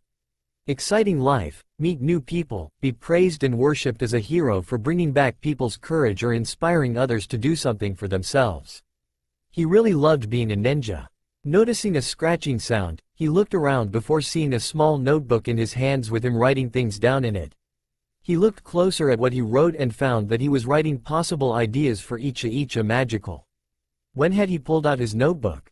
Wait, when had he even had a notebook? This was not good and he did the only thing he could. I am not a pervert. I am not a pervert. I am not a pervert. Damn it, Jiraiya really had gotten to him. He looked down to see he was scribbling again. Tonight, after he found a hotel, he was going to spend several hours meditating just trying to rediscover his self-worth. Up on the stage, after putting herself out, Zatanna ended her performance. Most of it she had put all that desire for a great show into her efforts and ended up performing one of the best shows of her performing career. She had, of course, snuck a few glances out into the audience and she sought out the blonde god one more time before she left. Seeing him, she could clearly see that he looked like he was ashamed of himself. Of what, she was not sure, but with that depressed look on his face it was easy to tell he was upset. Feeling out his emotions to try and figure out what was bothering him, she was surprised when she felt the energy that she had been tracking that morning coming directly from him. Well, that took care of her night. Now what was she going to do? Calling over a security personnel she said, "You see the tall blonde over there? About 6'3"? Yes ma'am, would you like me to hold him in custody and call the police?" He asked her after spotting said blonde. She turned and walked away while responding to his question, "No. I would like for you to go over and tell him I would like to meet him in my dressing room," she said, never once turning around. The guard, as confused as he was, didn't try to question the beautiful woman's request. He just shrugged his shoulders and did as he was told. That was the fundamentals of security. Look out for trouble, and do as you're told to. It was simple, and he liked simple. Naruto, getting over his fit of depressed perversion, realized that the show had ended and the audience was leaving. Getting up and stretching his back, he was about to leave when he noticed one of the security personnel heading his way. That didn't make any sense, he hadn't even started his winning.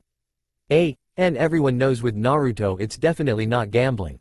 As the guard made his way over to Naruto, Naruto's body was tense, ready to spring at the slightest sign of aggression. He was expecting violence, he was expecting to be asked to come out back for a small chat, like the last few times he had entered a casino. He did not, however, expect for the guard to smile at him slightly and say, "Sir, can you follow me backstage? Ms. Zatara would like to meet you in her dressing room." That was quite unexpected. Not sure how to react, he gave an eloquent answer, Sure. I wonder what she wants." His tenant wondered aloud inside his head. "I wish I knew, but how much you want to bet Murphy's Law is about to make a comeback?" he asked Kurama. He did not get an answer because only very loud laughing was heard on his end. Kurama may have been a smokin' hot vixen, but at her very core, she was still a fox. Making their way behind the stage, they reached a door that had the initials ZZ labeled onto it. "Be sure to knock," the guard warned. The last time she performed here a guy thought he'd sneak a peek on her, and as soon as he opened the door he got a kick to the jewels. I think he's still singing soprano in the boys' choir in the chapel on the other side of town. Naruto, for a moment, almost cupped his groin out of sympathy but stopped himself by telling the guard, "I've heard of worse things." "Oh, really?" The guard wondered amusedly. "How and when?" "When I was 18, I and a snake charmer lady I knew were having a little fun in a department store dressing room. He told the man, while we were at it, some pervert decided to get his jollies off, and she had a snake she had trained to attack on command." Hearing this, the guard went white, gripping his own crotch. "Let's just say Anko gave that guy the worst case of blue balls I have ever seen," Naruto finished while he reached to knock on the door. "Good to know," the guard said in a strangled voice, just trying to not to imagine having a poisonous snake bite him in his own man bits before turning and walking away. "Well, see ya," he said over his shoulder. Smirking at one-upping the guy, Naruto was about to knock when he heard, wait. Hold on a second, this guy did what?" He lowered his hand thinking that maybe he should wait a little longer. Zatanna was waiting inside her dressing room waiting for the guard, whose name she hadn't even bothered to learn, to bring the blonde interdimensional entity to her. She was hoping that he wasn't evil, that would have been a waste, and he was attractive. His long, spiky, golden blonde hair, deep blue eyes, tanned skin, toned body, and those cute whisker marks on his cheeks. He truly was an Adonis among men. She really had to find a hobby other than laying down thinking about every hot piece of mail she came across. But before she could, she received a call on her league communicator. This in turn shook her from her lust-induced haze. Flushing from what she was about to do and frustrated for being interrupted, she switched into her civilian clothing and answered, ready to scream at whoever was calling. Instantly a hologram of one of the legendary founders of the Justice League stood in her dressing room. Black was one way to describe his taste in clothes. Wearing black body armor with a bat-shaped insignia on the chest, along with a cowl over his head which attached to a long flowing cape that wrapped around him to hide most of his body, was a well-built man somewhere in his mid-40s. This was the legendary Caped Crusader, the Dark Knight of Gotham City. This was Batman. "Zatanna, you shouldn't just answer when you're not in uniform," he said to her in his monotone voice. Really, this guy never let his emotions out when on duty.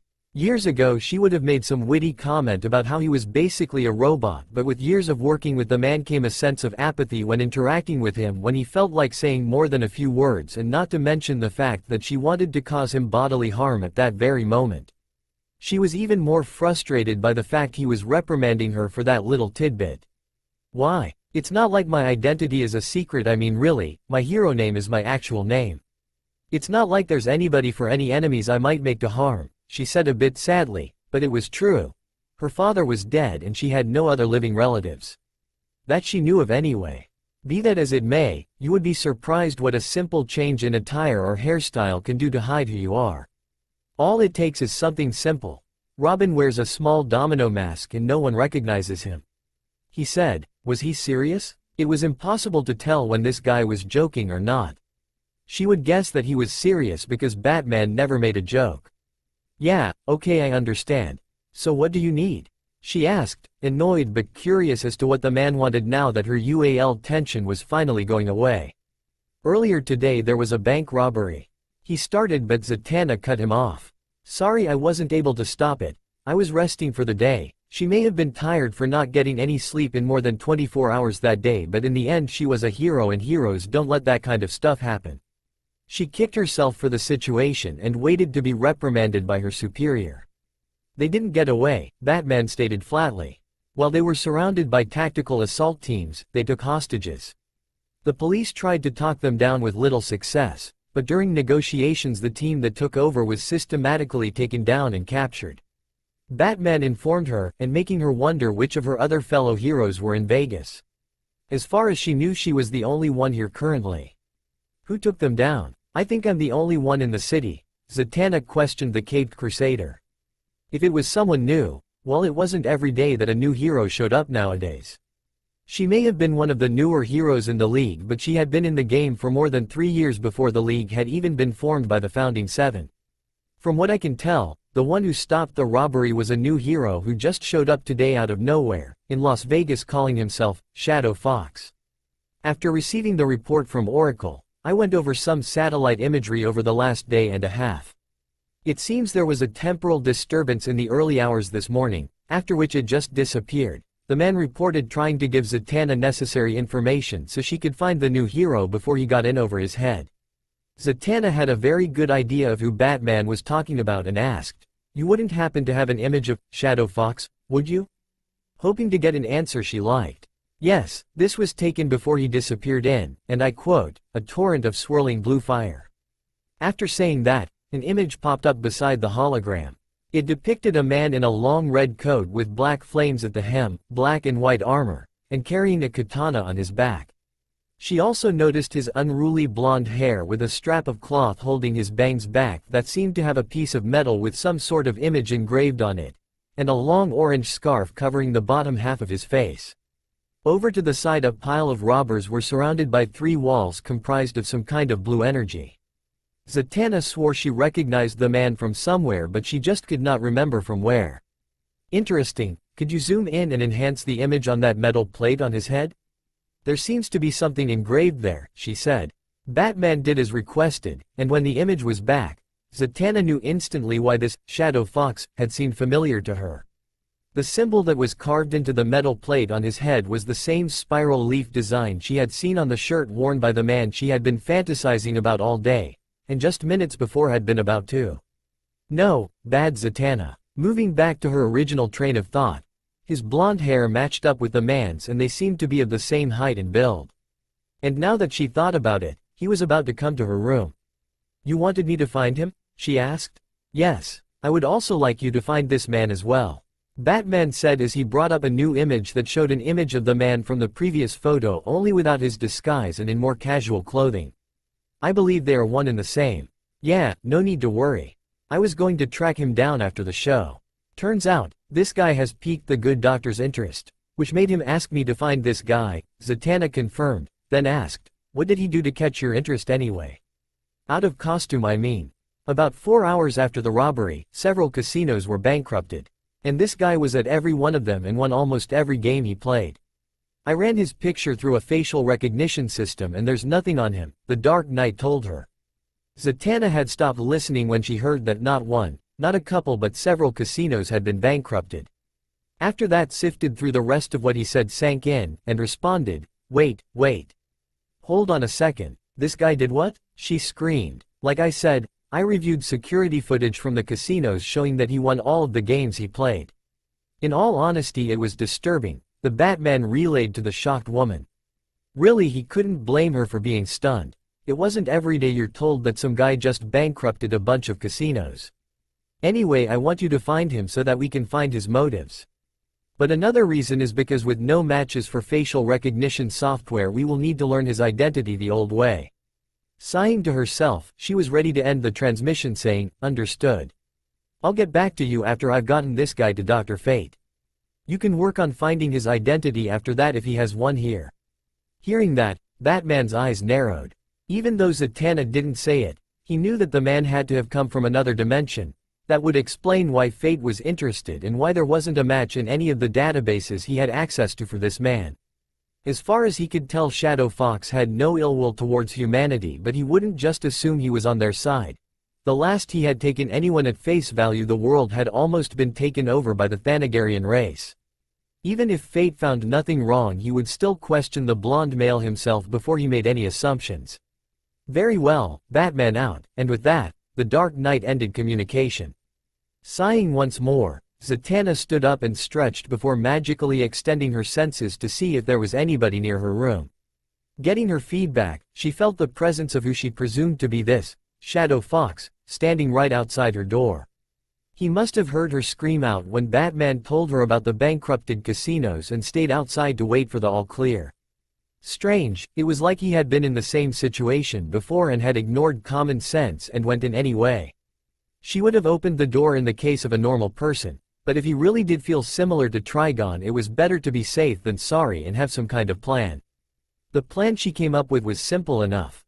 Let him in, close the door and restrain him as quickly as possible. Yep, she may have been flamboyant and all that jazz, but sometimes it really was the simple things that worked the best. Walking up to the door, she put on her best smile and did a once-over of herself to make sure she liked what she was wearing.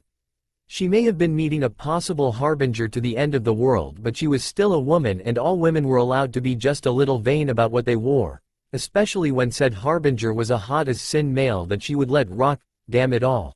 Do I have to start carrying a spray bottle around with me? However, those thoughts could wait. For now, she had a certain otherworldly entity to interrogate. Walking over to the door, she opened the door to see the handsome blonde with whiskers with his back turned waiting for the door to open. When he heard the door open, he turned around to greet his host. When they caught sight of each other face to face, there was a pause from each as they eyed each other like pieces of meat.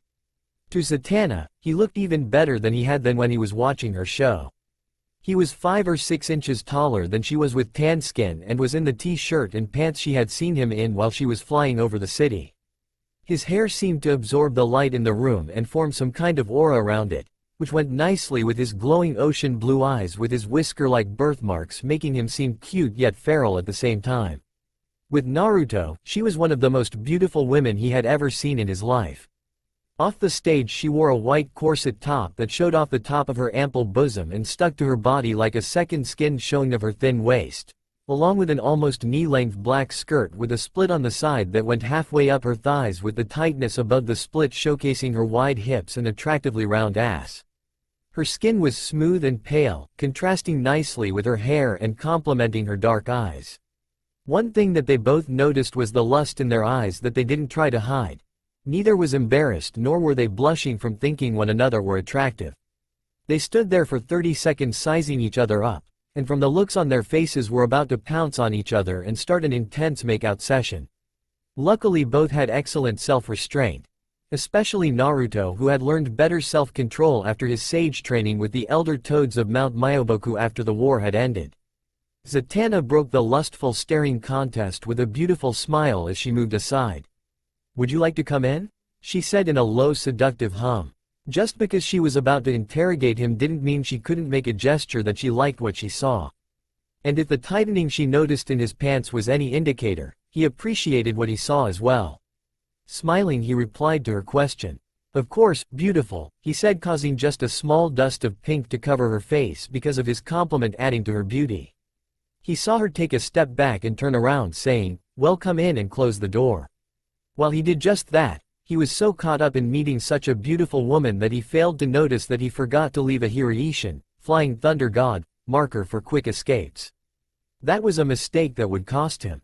Zatanna had a smile on her face because she felt his eyes on her and enjoyed the effect she was having on this gorgeous blonde. So much so she added an exaggerated sway to her hips and turning her head to show that she knew he was staring at her well-developed posterior and smirked at him to let him know she enjoyed it. She knew she had to restrain him fast or this would turn into a very, very heated meeting. However, all good things must come to an end, pity. Lifting her hand, she raised a finger and wagged it towards her in a "come here" gesture, giving a wise smile for added effect. And it worked like a charm. Giving a foxy smile of his own, that almost made her legs give out and made a warm and wet tingling sensation appear at the junction of her thighs, he moved forward. When he got to her, they stared at each other just a little bit longer before Naruto wrapped an arm around her waist and pulled her luscious body against his. The contact the two of them had caused the room's temperature to go up a bit and her breathing went from a steady in and out to light pants of arousal. Him just being near her like this really turned her on. Naruto's face closed in on Zatanna's full, pink lips to give her a hot kiss that would be unmatched now or ever. In the back of his mind he was wondering why it was this easy to get this close to a woman. Sure, he saw the lust in her eyes when she opened the door and he usually had better self-control and he was pretty sure she did too. Hell, even Anko hadn't been this easy to seduce. Of course, that had, somehow, been accomplished during his brief stint in the T&I department when he had shown just what he could do with a string, a feather, and a stick of butter. However, that wasn't the point when he heard his old sensei Kakashi's philosophy, to look underneath the underneath, and his gut telling him something wasn't right. That suspicion was confirmed when right before their lips met she mumbled under her breath, "Shrewd KCOL." Immediately he heard a clicking sound behind him, signifying the door was locked, and before he could do anything else he heard her mumble again so softly he could barely hear it, "Niartsur eht nam." And out of the walls, objects flew out wrapping themselves around him. Everything from chains to ropes flew out and wrapped him up. There was even some sticky silver plastic substance that looked similar to tape but looked much stronger, and you all know what I'm talking about. When the flying objects settled down and receded back into the walls and under the furniture, Naruto was revealed to be tied up to the bed her dressing room was provided with, in some weird shibari position that he and Anko had tried out once, except it had been Anko who was tied to the bed. With a seductive and predatorily gaze, Zatanna walked up with an apologetic smile. "Sorry, but this is necessary until I get some answers." She waited for him to say something but he stayed quiet.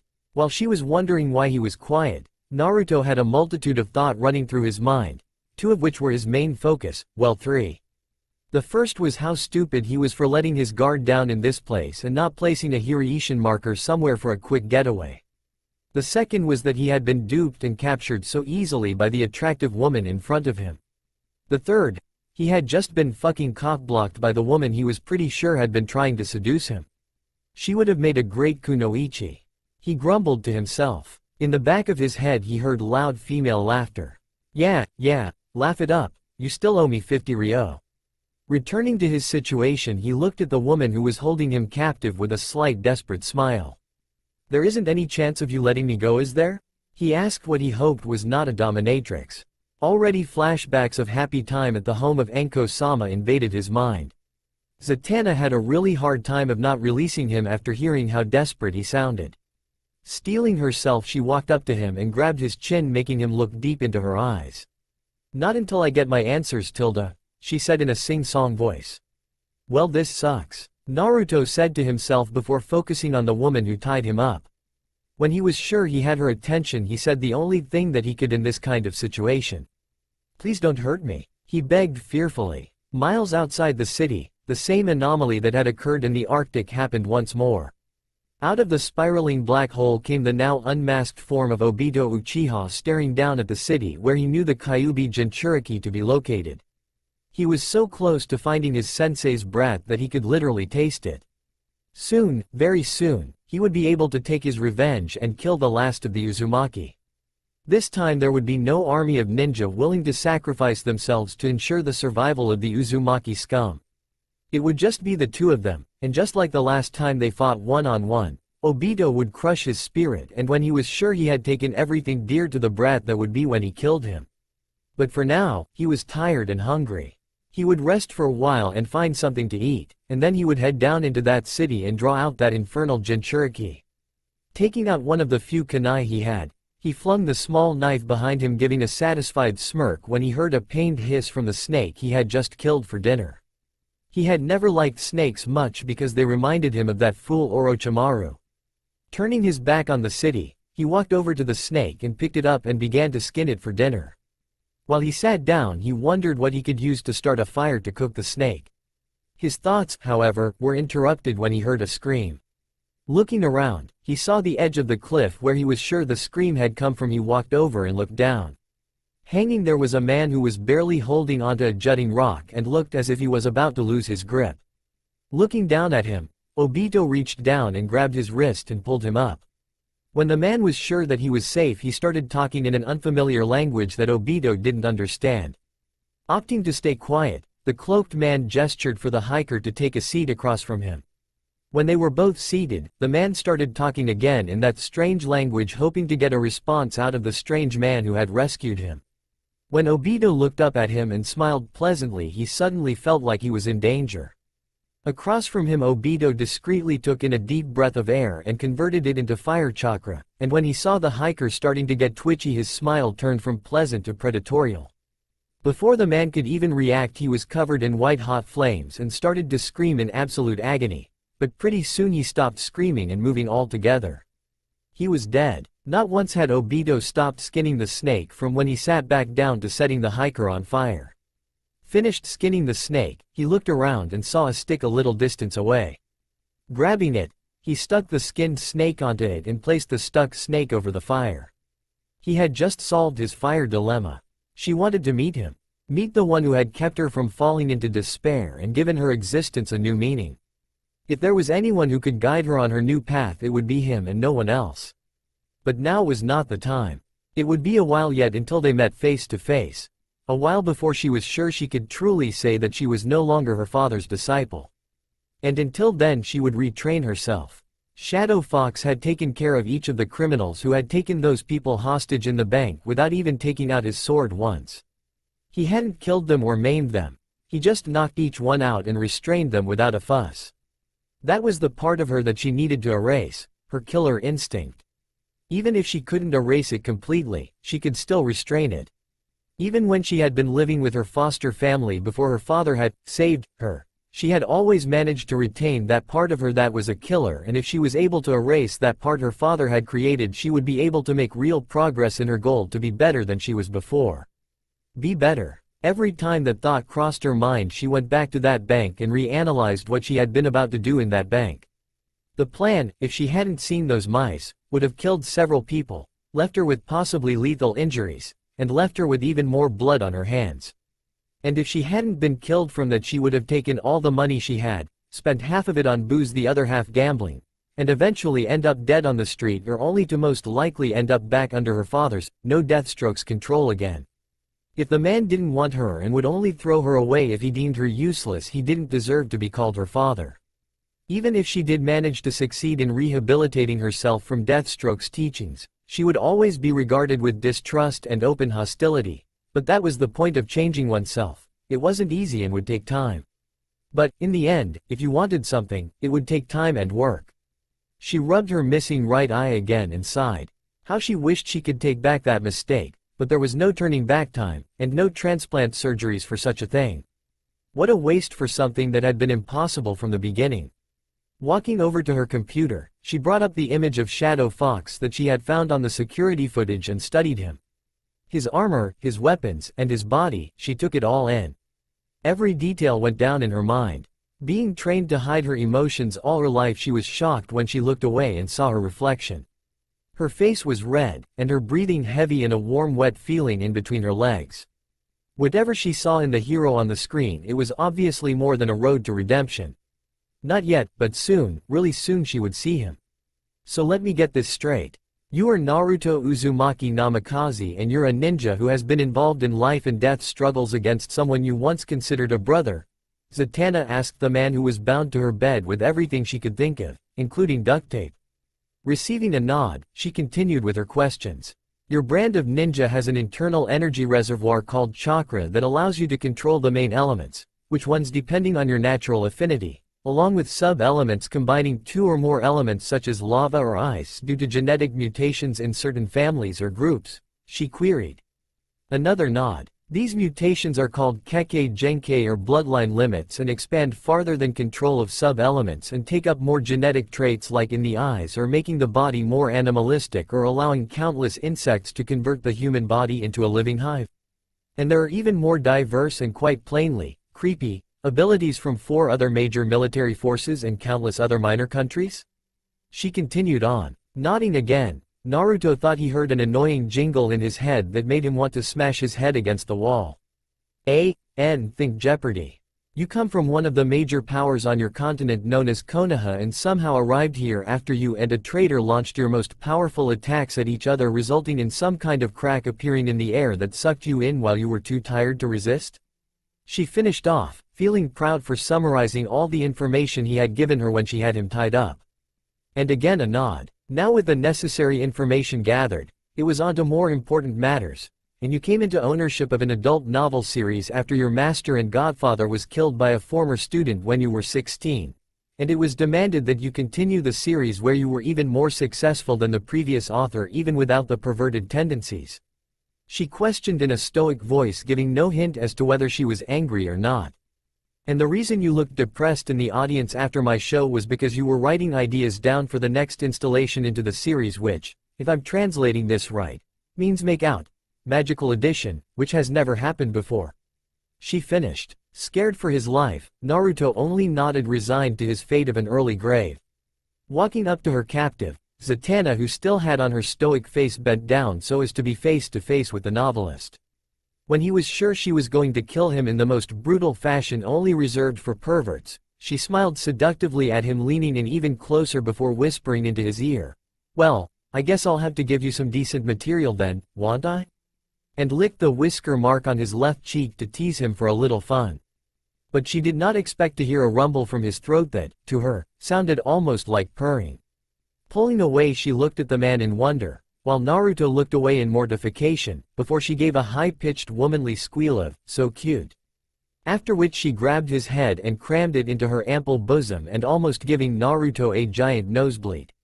The simple fact that he didn't have a nosebleed was quite impressive, considering the fact that not only was this woman hot who had a chest and amazing ass that could rival Tsunade in her prime, but if she wasn't kidding was willing to flaunt it for him for the book. This woman was amazing. He was starting to imagine the woman posing for his research and saw stars, and when he dismissed the image for some reason he still saw stars. He then realized how long the woman had held his face in her chest and was starting to suffer from oxygen deprivation. He started to struggle, but he being tied up stopped him, not that the woman could tell. As he started to black out, he came to the realization that there were worse ways to go. Jiraiya would be proud. As he was about to fall into the peaceful blackness of unconsciousness, he was released from the woman's vice grip, and falling back to the bed, gulped down as much life-giving oxygen as he possibly could. Looking down at the man she had almost smothered with her large assets, she couldn't help but kind of feel a little embarrassed at losing control of herself for that brief moment, and also quite pleased with the blush she saw on the man's face along with the small nosebleed. To be completely honest, she had enjoyed having the ninja's face in her corset-covered cleavage because of the pleasurable tingles she felt in her chest. Maybe, just maybe, if he played his cards right, she would make good on her promise to give him some material for that book of his. When that thought crossed her mind, she saw a brief flash of him and her on the beach from the dream she had had just before she woke up. She smiled when the image passed. It really was a good dream, or it would have been if she hadn't woken up, damn it. Moving on from that erotic train of thought, she figured that he was telling the truth about his situation. It was all too elaborate for him to just make it up on the spot. Plus seeing him tied to her bed was giving her some pretty perverted ideas. And she did all the work. She figured fate should be the one to ask him about the demonic presence lingering around him of which she was sure wasn't his. He seemed too nice. But thinking back to the Thanagarian invasion almost 2 years ago, she figured it was best not to take anyone with demonic energy or secrets at face value. Shayera Hole or Hawkgirl was one of her best friends, and Zatanna was one of the few heroines in the league that would consider even being seen with her in public after what she did, considering all the hostility or lack of acknowledgement for her achievements. For some reason this Naruto seemed to remind her of her winged friend.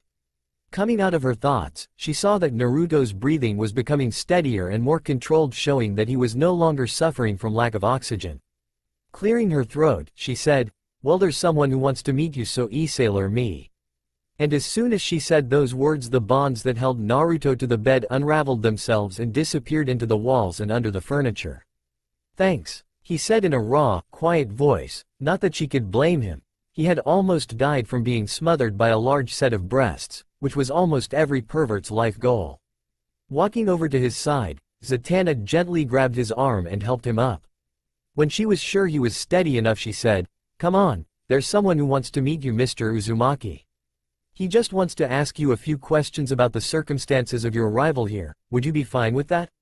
Looking at the woman who had almost seduced him, tied him up, and nearly smothered him with her chest, Naruto decided it would be best for him to proceed with caution, as he didn't want to repeat that whole process over again.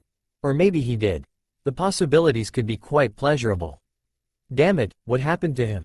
He had never felt this perverted.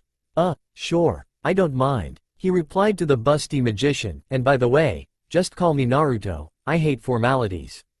Zatanna ran his name through her head, translating it. When she finished, she just busted out laughing. Why she was laughing was pretty obvious to the blonde, he just needed confirmation. "Seriously? Your name is Fishcake?" she gasped out, confirming his thoughts. Knowing what she was thinking, however, didn't keep the tick mark from appearing on his head. "If you must know, it means Maelstrom, not Fishcake." He corrected her in an even voice, and aside from the tick mark, his face barely showed his annoyance at the common mistranslation of his name. It was strange how he had taken most of his loudmouth tendencies out of his personality, yet he was still bothered by someone pointing out his name's other meaning. With that, Zatanna stopped laughing. Sure, she could have continued, but she needed to do something first. Right. Of course, I could just call you Shadow Fox if you don't mind." When he heard her call him by his title, Naruto's whole body stiffened. How had she known it had been him? He wasn't wearing his headband now or any article of clothing that held the leaf insignia of his village, so how did she figure it out? Watching his reaction, Zatanna was unsurprised to see his reaction to her calling him out on being the hero that stopped the bank robbery that had occurred earlier that day. Unlike her, most heroes had families or loved ones that they protected from their enemies through the use of secret identities, only letting a select few in on their secrets or if their friends inadvertently found out. But if Naruto's story was true, then why did he hide his identity from the world if he wasn't even from it? "How did you figure it out?" Naruto asked in an even voice. There was no use in denying it anyway. He would have if she had simply demanded he reveal himself as the Shadow Fox, but she had said it in passing, like someone would if they were already aware of the fact. "Come now, you didn't think you were the only one who put on a costume and fought crime, did you?"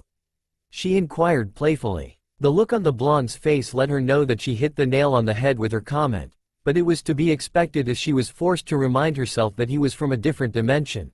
Plus, one of my good, is friend's the right word for him. Just so happens to be the world's greatest detective, and he's the one who connected the hero that just appeared earlier today to an obscenely lucky gambler who has no records on him. Naruto cringed at that explanation. Perhaps bankrupting 4 casinos within the span of 4 hours wasn't the best of ideas when trying to be incognito. "On to more important matters, grab my hand and I'll take you to where we'll meet the good doctor," she told him as she reached a slender hand out for him to grasp. Naruto looked at the hand with a calculative expression, weighing his options in his mind. On one hand, he could take the woman's offer to meet someone who just might have some sort of clue as to how the hell he had ended up in a completely different dimension after his farce of a battle against the last Uchiha.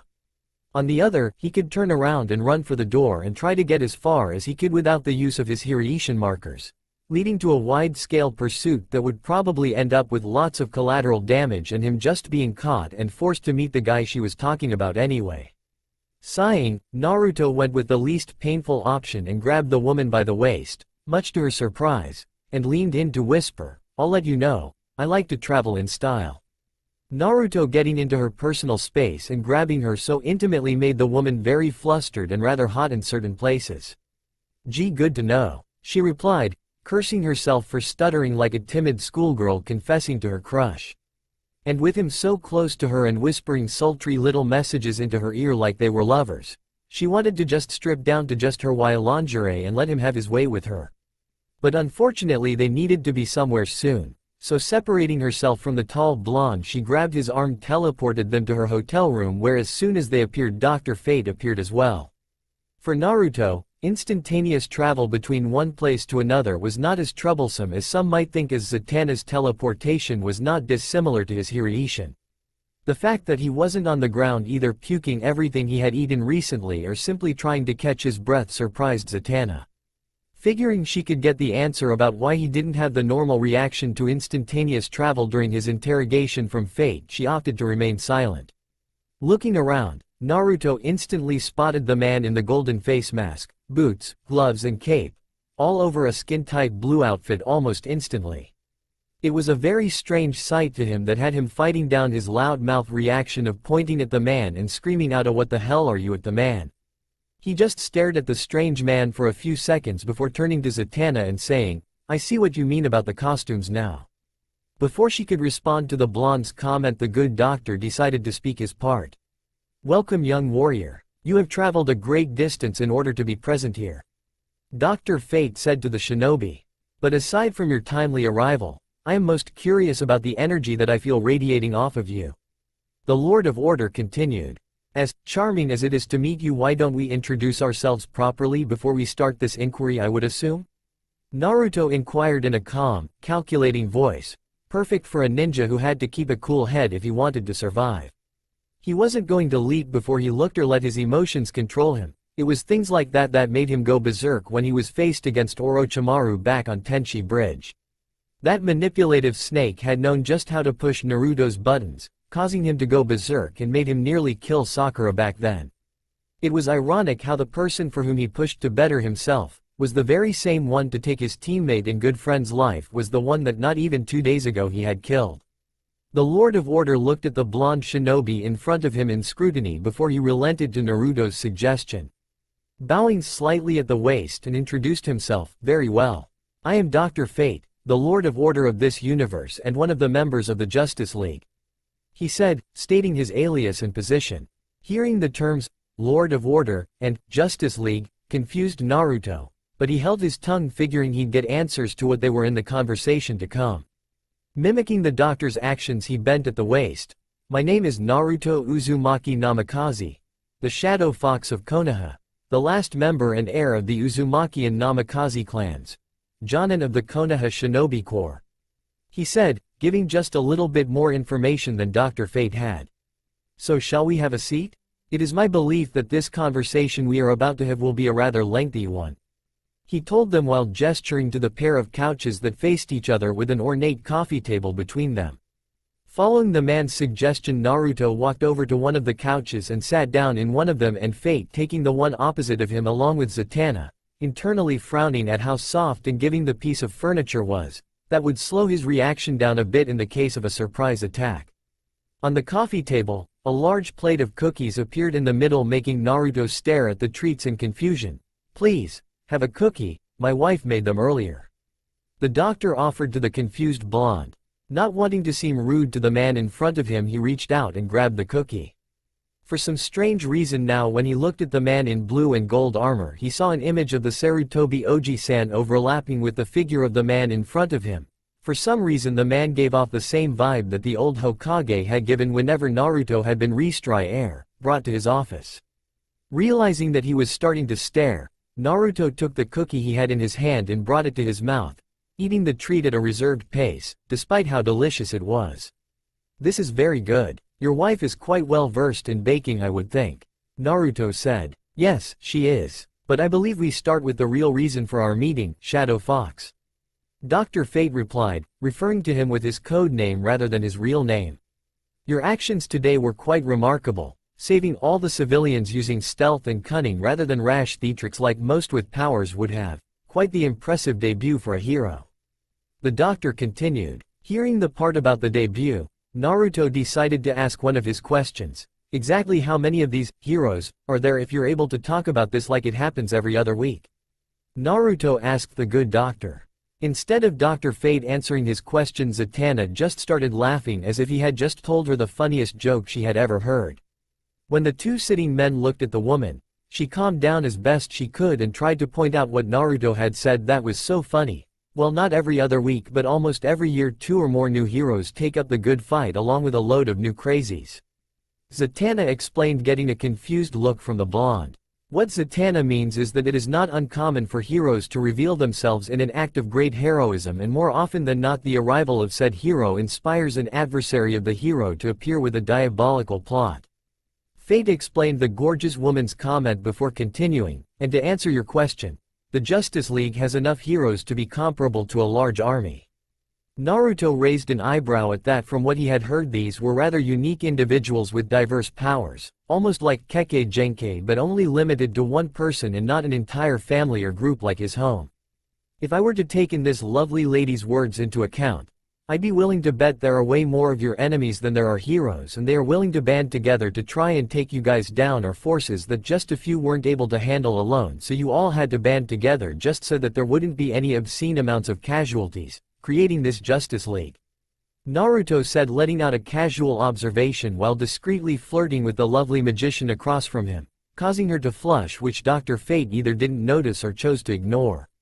Essentially, so would you mind explaining how or why you are here?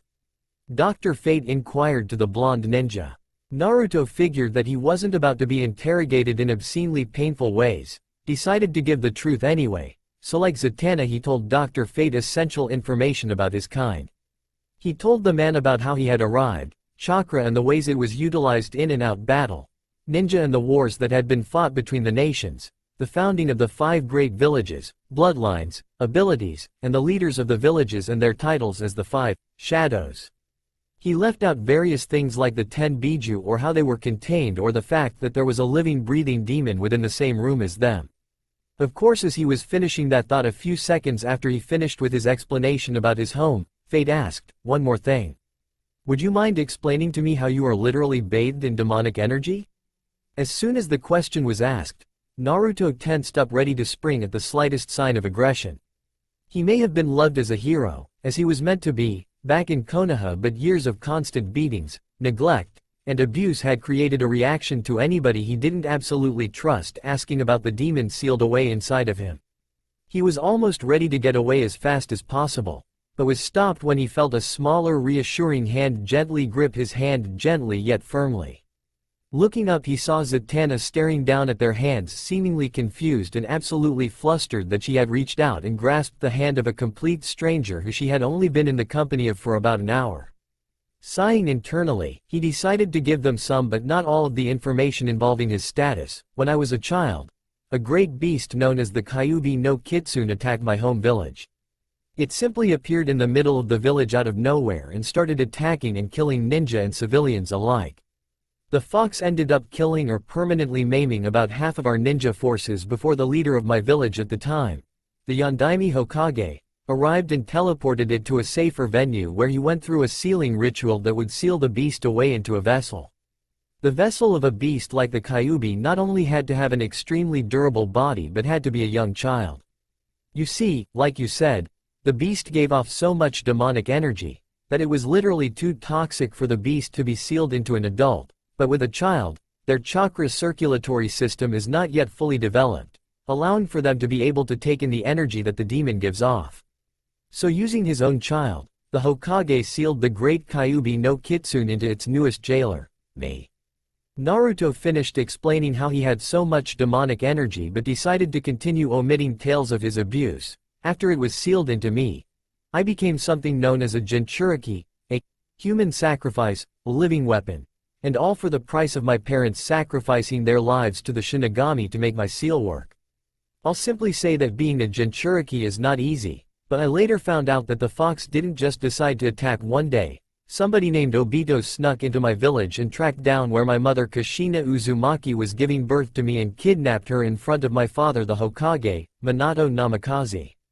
My mother, it turned out, had been the container of the fox before me, and when the man kidnapped her he restrained her and put the Kyuubi under a submission illusion to control it before he released it right before my father arrived to save my mother and got her out of there. Obito then went to Konoha where he used a technique to instantly teleport the fox to my village and ordered it to attack. He finished the story of how he became the container for a not yet revealed hot as sin vixen. Looking at his audience he noticed how they, Zatanna narrowed her eyes and guessed she'd notice him not wanting to talk about his past. Thankfully Fate happened to be the objective sort and continued with his questions. So there is no way for this beast to escape its prison? He asked. Naruto decided to give him a half-truth. No, it can't. If it were to force its way out that would kill me, so my father put an array onto the formula for the seal that dictates that if I die from anything other than old age the seal will implode on itself, temporarily killing the fox, allowing for the people to track down where it might reform and seal it away again. But me and the fox have an agreement for a give-and-take relationship. I can control its power for a small price, so it won't try to escape, I can assure you. Naruto said, making his voice assuring and hoping that there would be no more questions. Zatanna openly sighed in relief. The being she had been tracking down was just a guy from another dimension where he was a soldier with actual inner demons. At least he wasn't confrontational. When he wasn't acting goofy he almost reminded her of Batman, meaning that he didn't strike out unless it was absolutely necessary. Sighing, she couldn't help but say, at least we don't have to worry about this being a second Trigon. I mean I was, but she was cut off by Naruto crying out and grabbing his head all of a sudden like he had a pop-up migraine. In Naruto's head, he could literally hear the screams of a furious female. Where is he? Where is Trigon? Where is that little world-destroying runt? Were among the many things that he heard Kurama say in her angry tirade about this Trigon. Whoever he was, if he pissed Kurama off this badly, Naruto almost felt sorry for him. But that was beside the point. The point was he now had a splitting headache that didn't seem to be going away anytime soon. He closed the doors to his mind to block out most of the angry vixen's tirade, but some of it still got through. Looking at Zatanna, who seemed to be confused, he smiled wryly at her with his patented foxy grin. Whoever Trigon is, I almost feel sorry for him.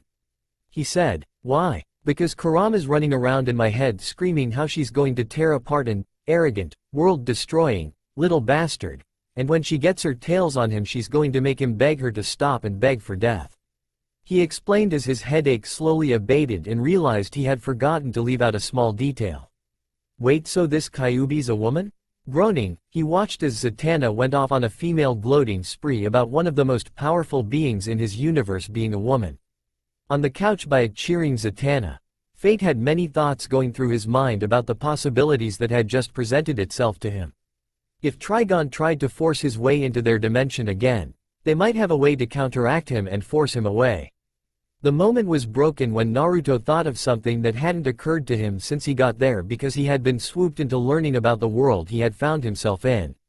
Biting his thumb, which caught the attention of the two other occupants in the room, he went through a series of head seals. Boar dog bird monkey ram. And slammed his hand on the ground calling out, Kachiyose no Jutsu, summoning Jutsu. And the moment his hand touched the ground, a sealing array spread out on the ground causing a plume of smoke to appear. When the smoke cleared, Zatanna and Dr. Fate were greeted to the sight of a large orange toad, wearing a blue jacket, which was taller than Naruto. The toad looked around before it spotted Naruto. The toad was still for a second before it yelled out, Aniki, where have you been? You said you would summon me for the beat down on that arrogant duck ass, and here I find you in some nice hotel with. He looked around and spotted Zatanna and Fate, some hot woman and what is that? He said, gesturing towards Dr. Fate. Okay Kichi, first of all, sorry about not summoning you and I don't know where I am. I'm just glad I could summon you. Second, the woman is Zatanna and the guy in the blue and gold outfit is Dr. Fate. And third, could you reverse summon us to Mount Myoboku? I want to get home? So wait, you could have gone home already? Zatanna asked, looking scandalized by the fact that she had just tracked down a guy who could have just left if he had just thought about it a little sooner. Looks like it, sorry. I guess I won't be able to help with your enemies like I'm sure you might have wanted," he said apologetically, while grabbing onto Gamakichi's jacket. "Ready to go, Kichi," he said to the toad. "Right," the giant toad said before he disappeared in a plume of smoke. However, Zatanna and Fate heard a loud crash and definitely the sound of splintering wood before hearing Naruto scream out, "What the hell?" before the sight of Zatanna's room's coffee table up against the wall, broken with Naruto's struggling body through it and several hot cookies and broken china over him. Zatanna was the one who asked the golden question, "What just happened?" Down in the streets of Vegas, a well-fed Obito Uchiha walked down the street looking for something. After he had cooked his snake on the human inferno that he had made, he had eaten with gusto, and when he finished he caught 2 more snakes and filled himself up. After he had finished, he came down into the city where he started his search.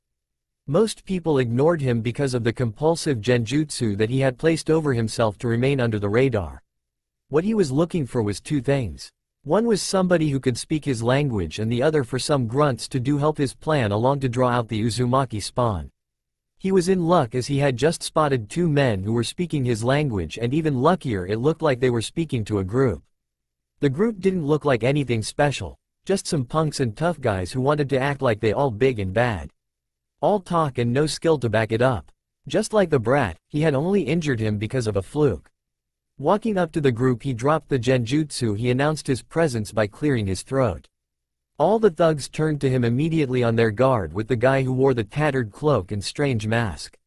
Something about him just made them want to turn tail and run, but with an image to maintain they just couldn't run. The apparent leader of the gang walked up speaking in Obito's language. "Yo, y'all, get the hell up outta here. This is Blue Moon territory. So just drop all y'all, money and valuables, and we just might let you go without roughing y'all up a bit," he said, and Obito got the message loud and clear, but he didn't like it one bit. Frowning under his mask, he simply backhanded the boy who dared to threaten him. He was an Uchiha. No one threatened him, especially not weaklings like that. Turning back to the rest of the group, who seemed to be too scared to move except for the smart ones who had run before he had turned around, all waiting for what the masked man would do next. Reaching into his cloak, he pulled out a wad of explosive notes, and threw them to the ground before turning around while telling them, "Plant those in highly populated areas in the city. I don't care where, just as long as the places are heavily populated." He was stopped when a particularly brave, or was it stupid, thug in the group asked, "What do we get out of it?" Turning around, Obito's Sharingan locked onto the one who had spoken. Placing him in a minor genjutsu, Obito leaked large amounts of killing intent, causing the poor idiot to start to see images of his own death play out in front of him and unable to do anything but watch. With his Sharingan morphing into a windmill-like blade, he said only 2 words that made all of the punks, even the leader who he had backhanded, to lunge forward and grab the explosive tags in order to just get away from him, "Your lives." He answered simply before turning around, walking away from the scared groups. He stopped and grabbed one of the thugs randomly as he ran by. Turning the kid to face him, he said, "Could you tell me where I can get some chains?" Ravager frowned as she looked at her computer screen, which had the entire security network in the streets on it. She saw a local group of punks who called themselves the Blue Moons running around the Vegas Strip, placing little tags of paper onto buildings, sidewalks, or anywhere else that held a large number of people. Her instincts told her that something strange was going on, and whatever it was, it had to do with Shadow Fox. She had always trusted her instincts, just like her FA no. Deathstroke had taught her. This was no different. Getting out of her chair, she grabbed her leather jacket and stuck a knife in her boot. She had to figure out what was going on. In a bar down the street from her hotel, Zatanna was banging her table with her fist as she laughed at the story Naruto was telling her about when he was 12 and he painted his village's monument to their past leaders and outran his village's elite soldiers. "I tell you, I wore this bright, neon "Here I am, please come kill me" orange jumpsuit, and I still hid from them for over 2 hours before I was caught by my old school teacher, who happened to be 2 ranks below them.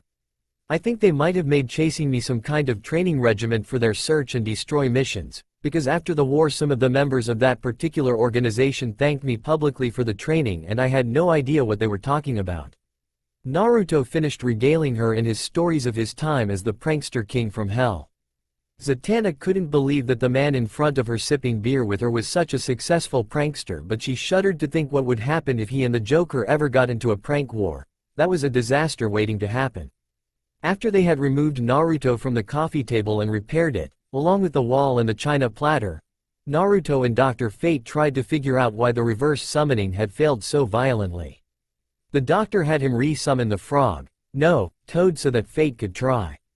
It worked that time, and Naruto summoned them back, and they returned to their pondering. After another failure for himself to reverse summon to the place the toads lived, Naruto simply wrote 2 letters which he instructed the large toad to give one to the Hokage and his former sensei, and the other to someone he referred to as Ba-chan. After that, Fate left saying he would look into matters, leaving Naruto alone with each other. After some awkward silence, Zatanna simply suggested they go to a bar and tell stories and get to know each other.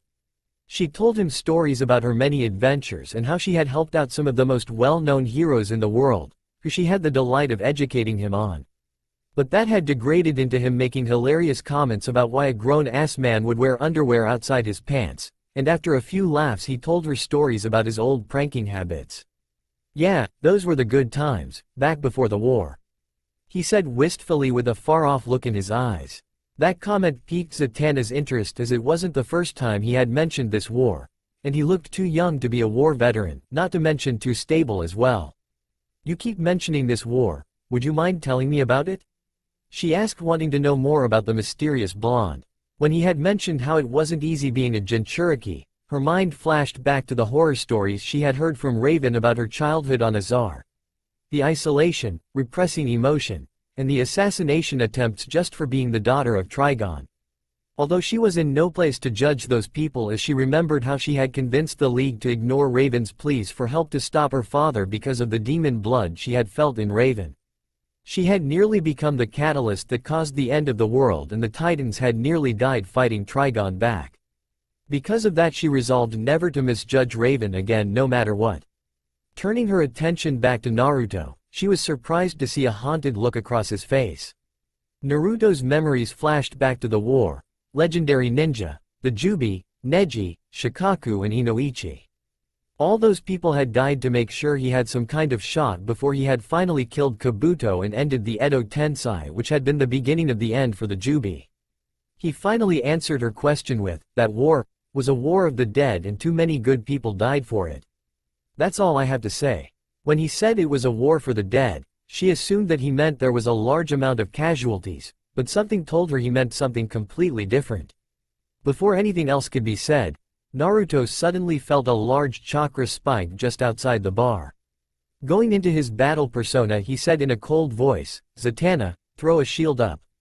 As soon as he said it, Zatanna did just that, because she knew that type of voice. It was the voice that she had heard Batman use whenever they had gotten into a tough spot.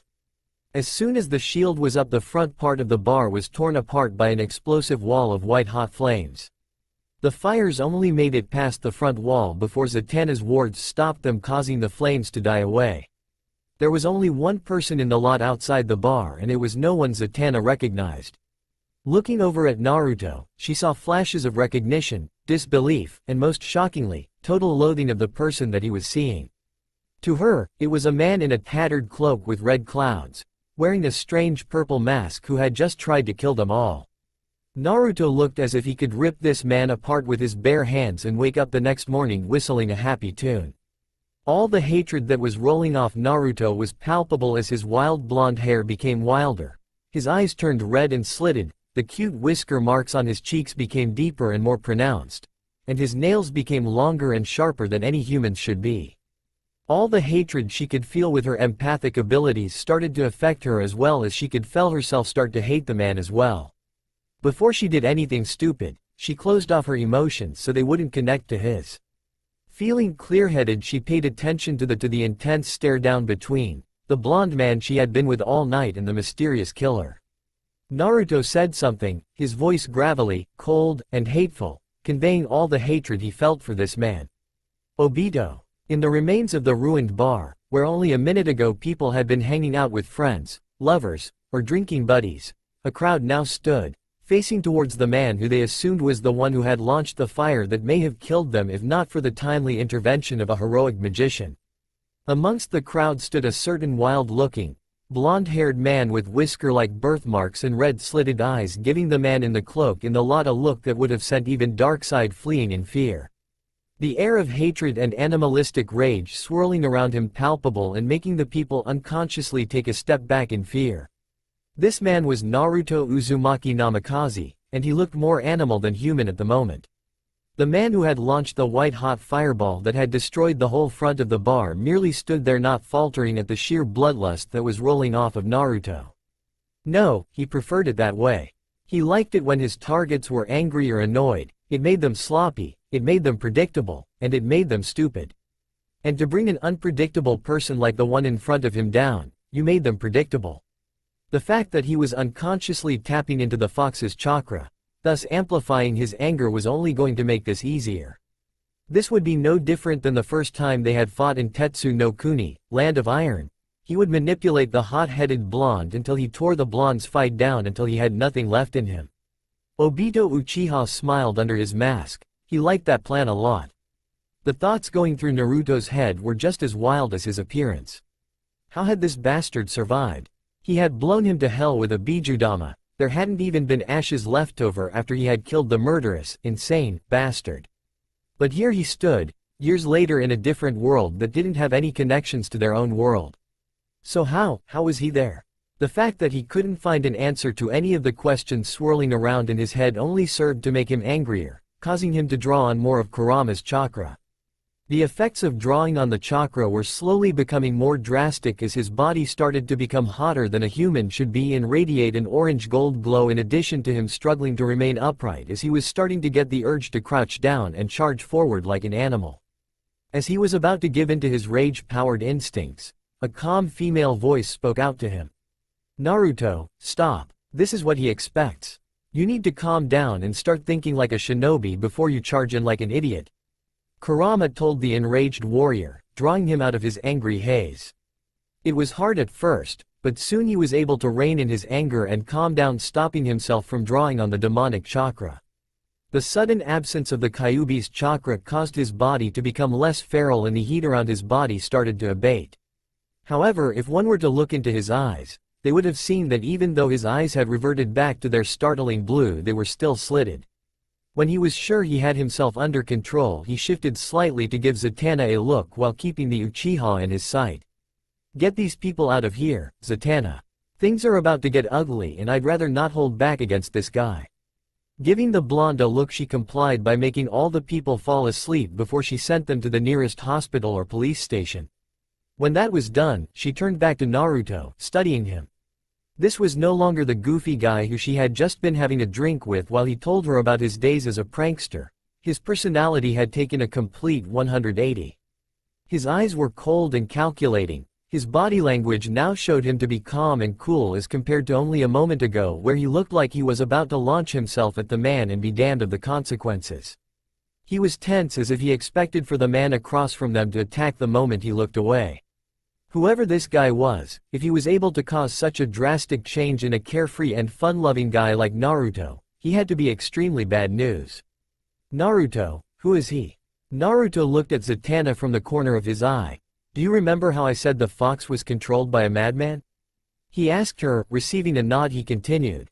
"Well, he's the one who caused the fox to go on a rampage, and ultimately responsible for the hell I called a childhood."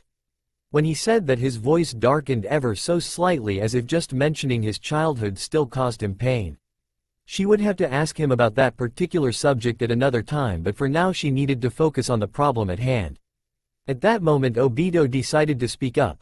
"Well, Kyuubi, I never assumed you would have the self-control to contain your power. I actually expected you to charge in like an animal, but it seems like I was mistaken," he said in a smooth and calm voice.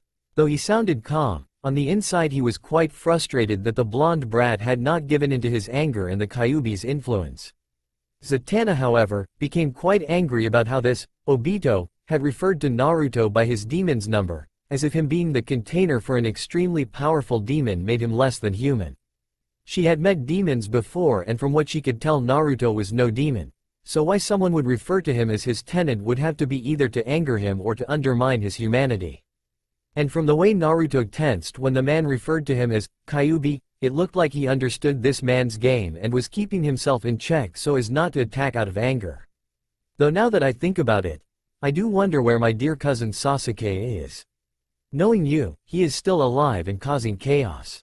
The masked man commented, and Zatanna could swear she felt the smirk on his face, and though she wondered who this Sasuke was, she resolved to ask later. He would have made this battle more interesting. When Naruto heard this, he decided it was best to burst this Joker's bubble. Well, if I'm right about this and he didn't pull off your surprise escape, he's most likely been reduced to ashes back at the Valley of the End. He told the masked madman. When Zatanna heard that, she turned to Naruto to see if he was serious, and when his eyes met hers he nodded to tell her he was telling the absolute truth. In response she simply said, later. Before she turned back to Obito. Obito was seething at what he had just heard. This kid had finally grown a pair and killed, even by his standards, the insane rogue who he had chased for so long. Nothing was as it should have been. This Kyuubi brat should have been charging at him in animalistic rage, or even yelling at him to leave Sasuke out of this.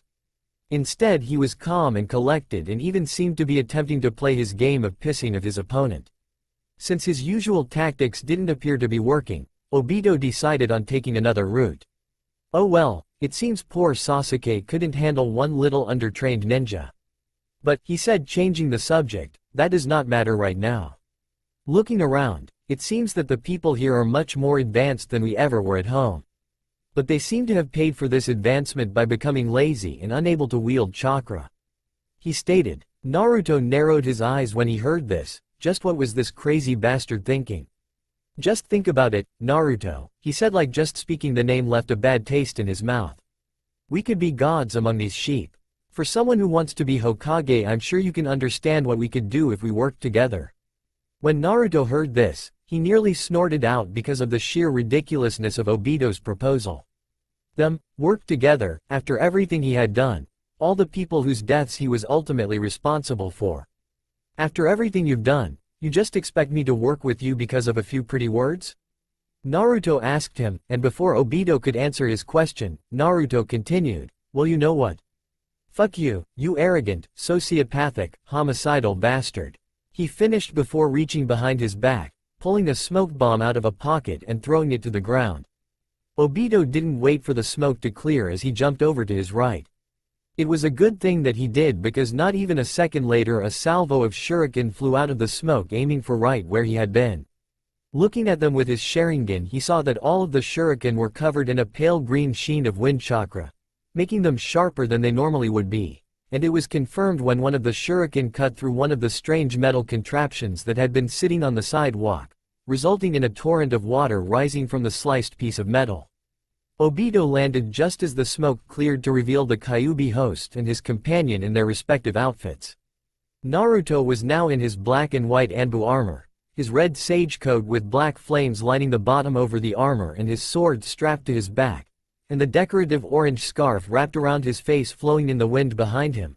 Zatanna was in her stage costume. A black lion tamer's coat with a white blouse underneath it, and high-cut tights with heels for footwear. Well then, Kyuubi, it seems that we have reached an end to the pleasantries. Obito said, while examining the Jinchuriki's new attire. Gone was the black and orange jumpsuit that the boy had always worn during the war, and in its place was practical equipment. He snapped himself out of his thoughts. No matter what the brat did, he would still be that same loud mouth with no skill to back up any of his claims. So, he calmly continued, letting one end of the chain that he had up his right sleeve drop before bending down to pick it up and subsequently securing the manacle around his wrist. We may as well move on to the main event. He finished. Naruto was ready for this fight, his legs tense, and his fingers twitching, ready to latch onto a kunai or his sword.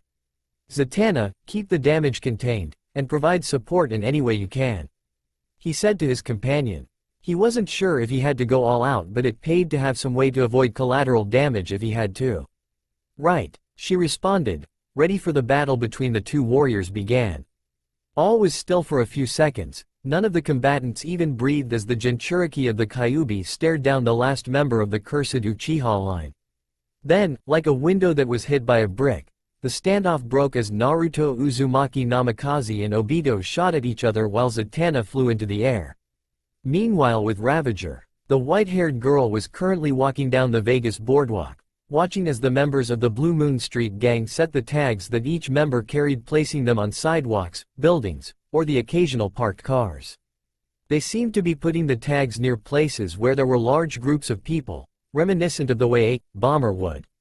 She didn't know how those tags would cause an explosion powerful enough to kill or even injure the amount of people that were gathered in the areas the tags were placed, but in a world where aliens, even with as few as there were currently on planet, were generally accepted among the general populace, it seemed like a good idea not to rule out the completely insane theories about how the tags could cause so much harm.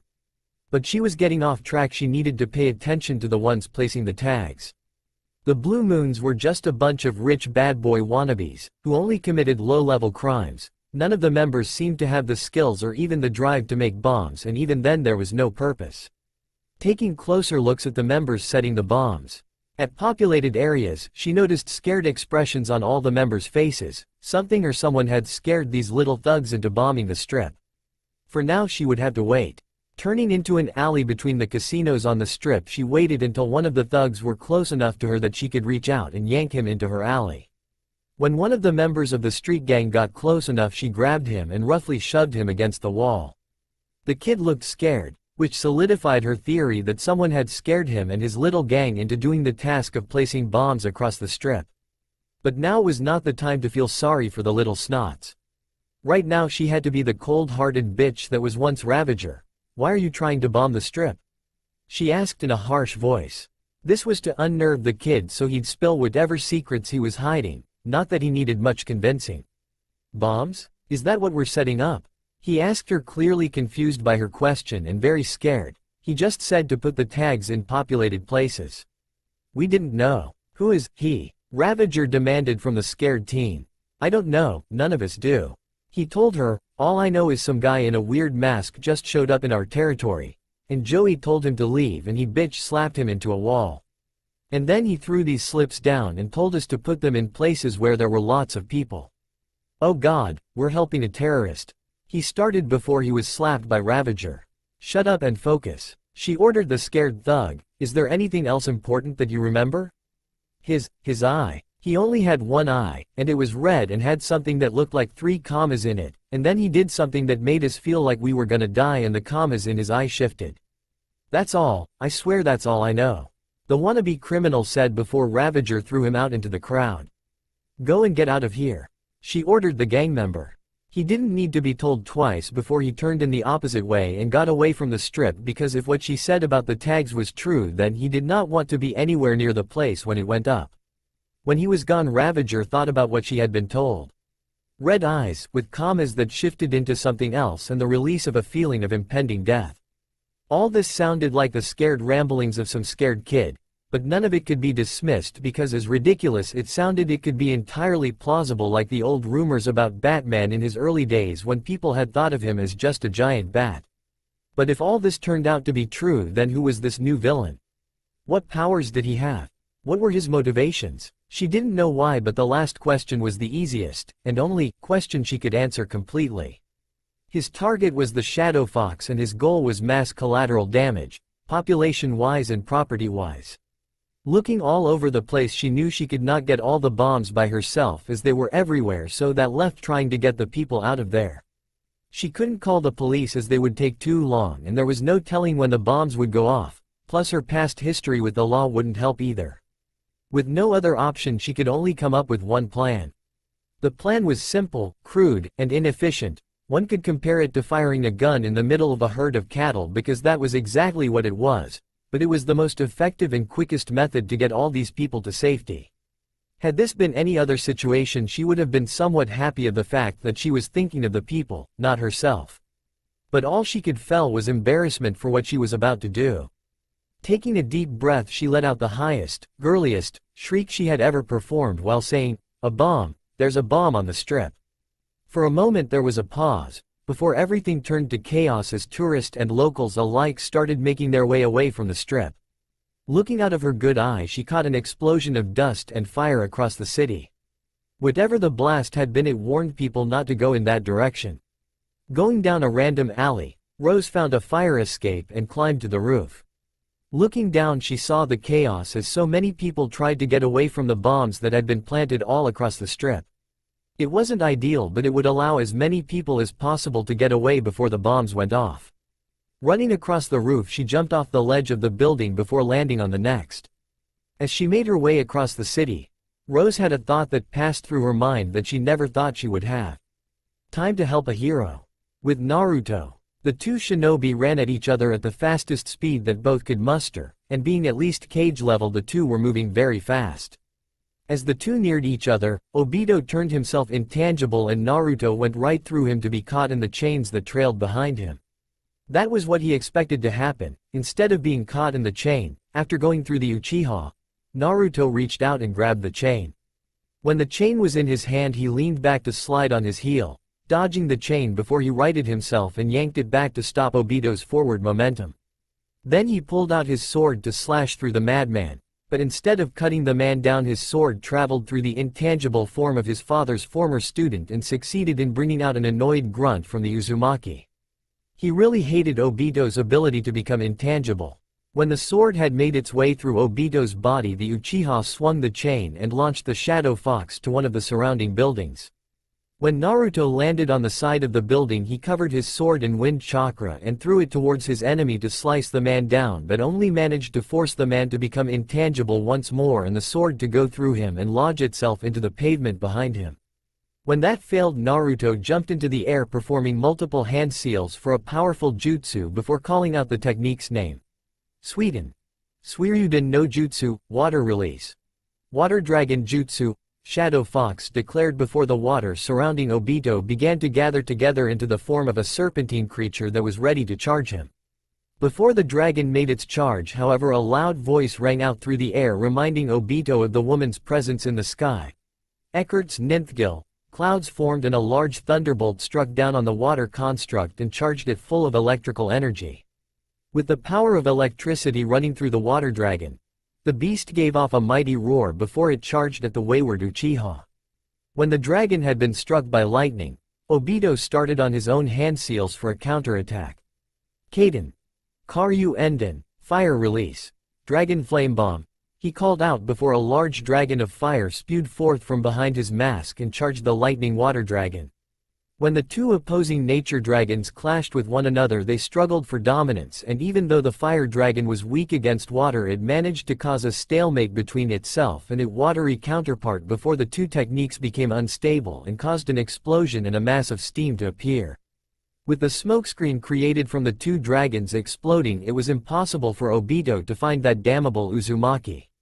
When nothing happened after a few seconds, the man grew worried. This wasn't the Uzumaki's style. He should have charged right in to try and get a hit in, but there was nothing. Suddenly he felt a hand on his back as well as something else that made his blood run cold. But that was nothing compared to the voice he heard behind him. You can keep underestimating me, that's fine, but it may be the last thing you do if you keep it up. Naruto said coldly to the madman before he removed his hand and jumped back, and Obito heard a hissing sound. Before he could react, he was swallowed up in a massive explosion from the exploding note Naruto had placed on his back. Standing just outside the blast radius of the explosion, Naruto stared at the place where the man who had caused him so much misfortune had just been blown up. He knew Obito was still alive, he just couldn't find him yet, but his thinking was interrupted by the irate voice of Zatanna. "Naruto, how could you?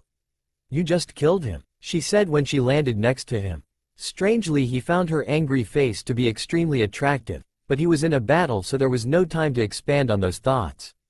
Turning back to the smoking remains of the explosion, he had created and responded to her angry question. "Sorry Zatanna, but I learned a long time ago that you can't pull your punches with this guy," he told her. When she looked like she was going to continue her angry tirade, he held up a hand and continued, "Trust me, he's not dead.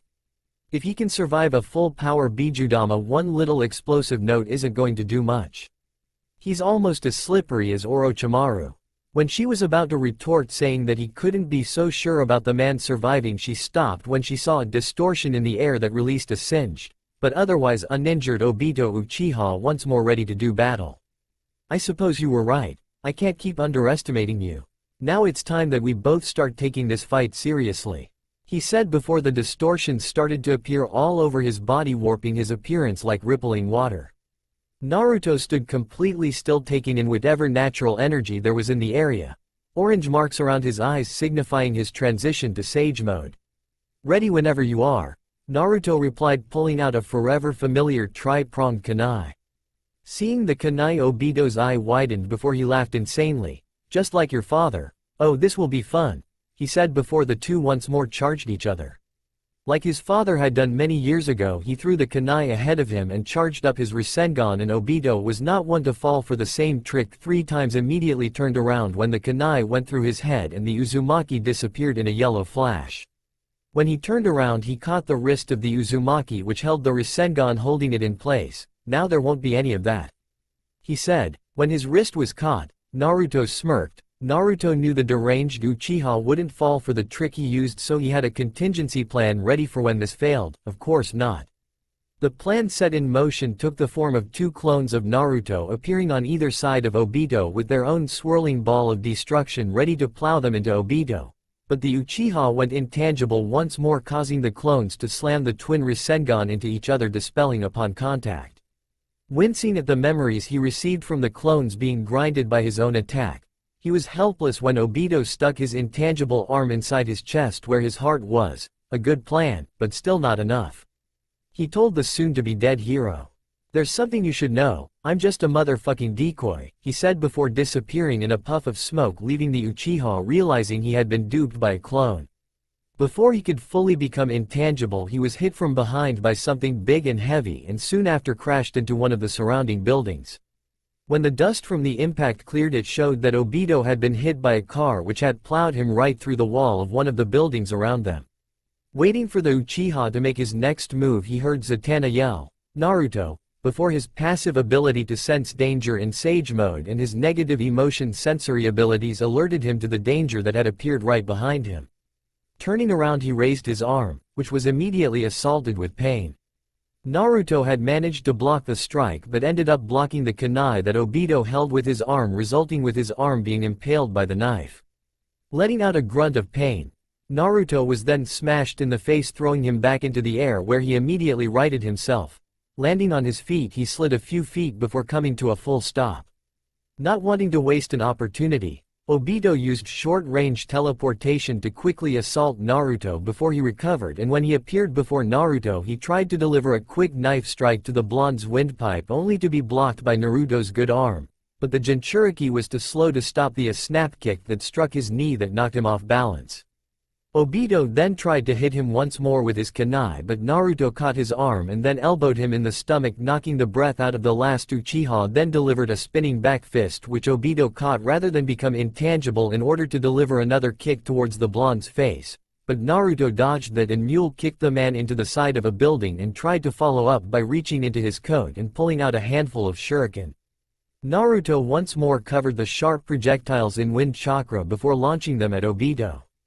Obito then disappeared in his kamui to appear behind the blonde to strike him once more before he was stopped by a flying kung fu kick delivered by an errant clone he hadn't noticed and barely registered the clone saying, "Dynamiku Entori, dynamic entry," before he was once more sent into the side of a building.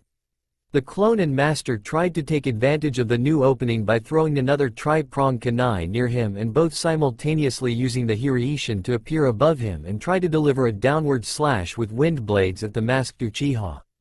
That plan, however, was stopped when Obito threw his kunai at one of the blondes and was awarded by it exploding in a poof, before he went intangible, thereby avoiding the real Naruto's strike while simultaneously dislodging himself from the wall before doing a backhand spring and delivering a powerful kick to the blonde's face, knocking him away from Obito, after which the masked Uchiha righted himself.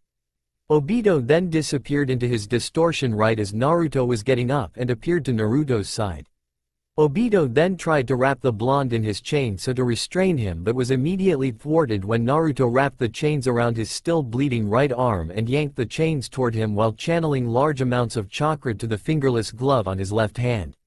When he felt himself being yanked forward, Obito became intangible so that the chain would fly off and his being linked to the chains around the Jinchuriki's arm could not be used against him. But he was a second too late as he stumbled forward and Naruto delivered a mighty punch to Obito's masked face.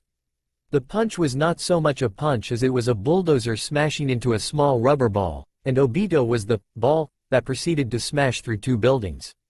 During Naruto's experimentation with seals, he had created a seal that stored large amounts of chakra before compressing it, and when the desired amount of chakra was reached and subsequently compressed within the seal, one would be able to deliver a punch which would activate a secondary seal matrix that would release the compressed chakra in a very explosive fashion upon contact with an opposing force. The result of this creation was a successful and at times more potent duplication of Tsunade's punch, seeing as since the place he was channeling the chakra to was a seal, it, in theory, had unlimited amounts of space to force large amounts of chakra rather than the tenketsu on his knuckles and mix that in with his senjutsu enhanced strength, and you had one hell of a punch. He was seriously going to have to kick Jiraiya's ass in the afterlife for not teaching him fuinjutsu. The man was a seal master, and it never occurred to the man that he should have taught him fuinjutsu outside of the basic sealing scroll and explosive note.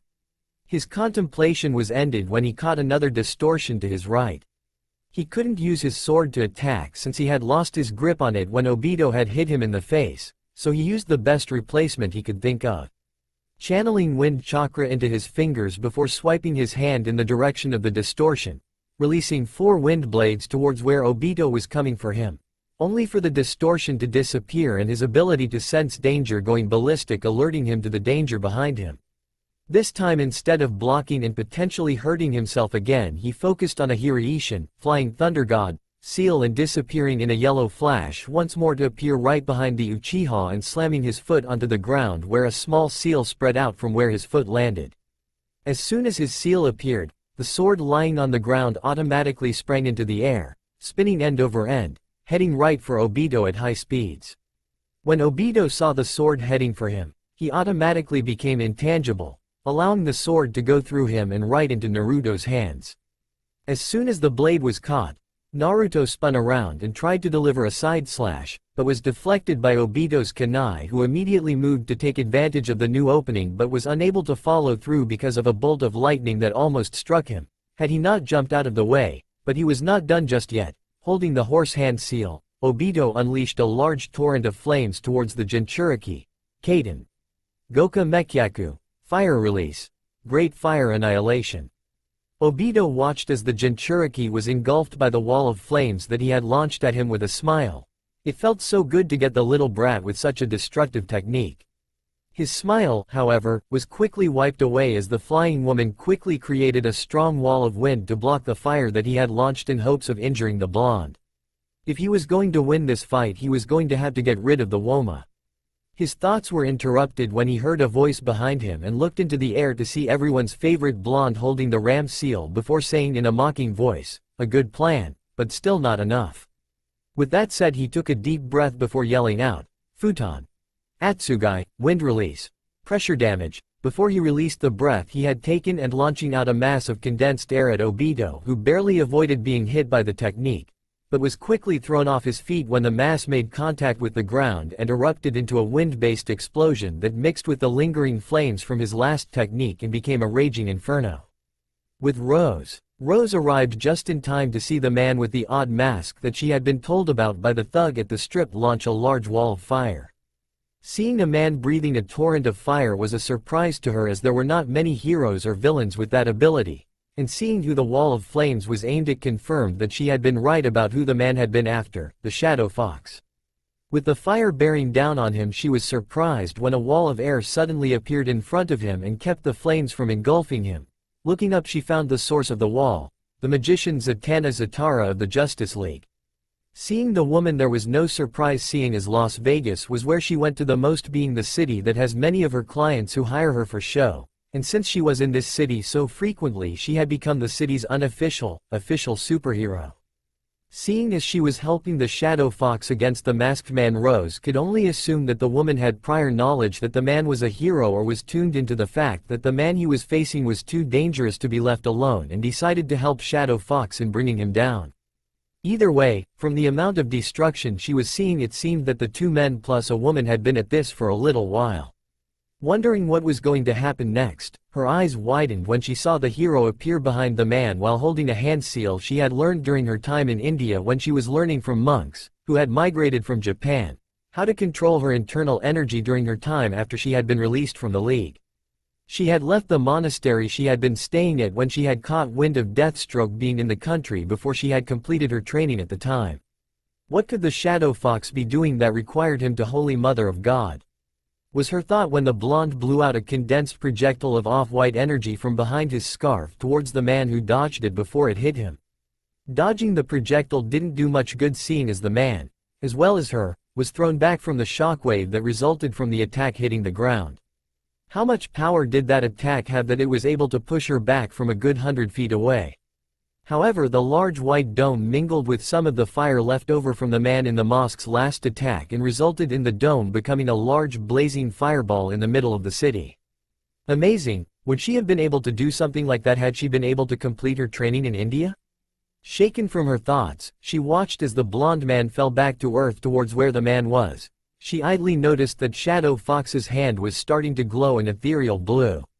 Watching with interest as the man who had piqued her long-lost sense of morality fell back to the earth, she watched the man jump out of the way as soon as the Shadow Fox's intent was known, to which her eyebrow rose, but was subsequently followed by her gaping in shock because as soon as the hero's fist had connected with the ground a multitude of cracks appeared before the ground shattered to pieces under the force that was exerted from that single impact. This battle was almost beyond anything she had ever seen before.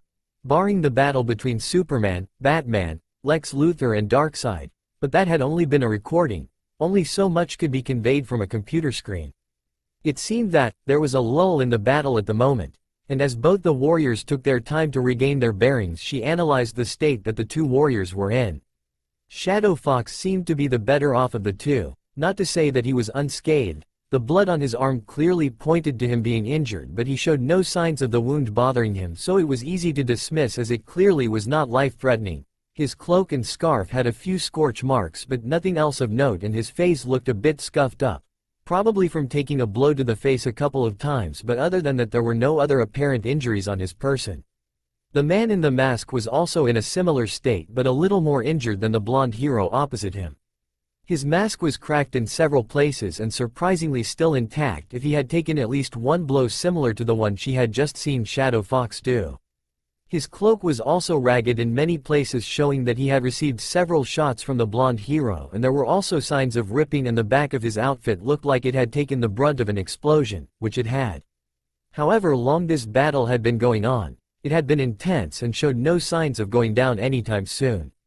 Naruto. Looking over at his opponent, Naruto was running possible scenarios through his mind, and each and every one that he ran all pointed to one thing. If he was going to end this fight soon, he was going to have to get rid of Obito's damned intangibility. Sure, he had given as good as he got in this battle, but most of the times he had landed a blow had been a lucky shot or a surprise attack. Suddenly he had an idea. Creating two clones, he had both of them pull out smoke bombs and throw them to the ground, creating a large smokescreen using the same tactic he had against Nagato for a different reason. In the smokescreen he created a Rasen Shuriken, spiraling shuriken, without the aid of the clones before the clones that had launched the smoke bombs went in the opposite direction of Obito in order to work on the idea that he had. When the final form of his father's prized technique was finished, he threw the Rasen Shuriken at his enemy in the direction he sensed him with a grunt of effort. The smoke was cleared by the force of the winds that were created by the Rasen Shuriken, giving him a clear view of his enemy, who jumped into the air to avoid getting hit by one of the most destructive techniques in the world. Too bad that Naruto had created a way to control the flight path of his Rasen Shuriken. It was extremely draining and would take a good chunk of his nature chakra, but he would make the most of what he had after this was done. Reaching out with his senjutsu, he manipulated the energy in the way he would with the frog kumite.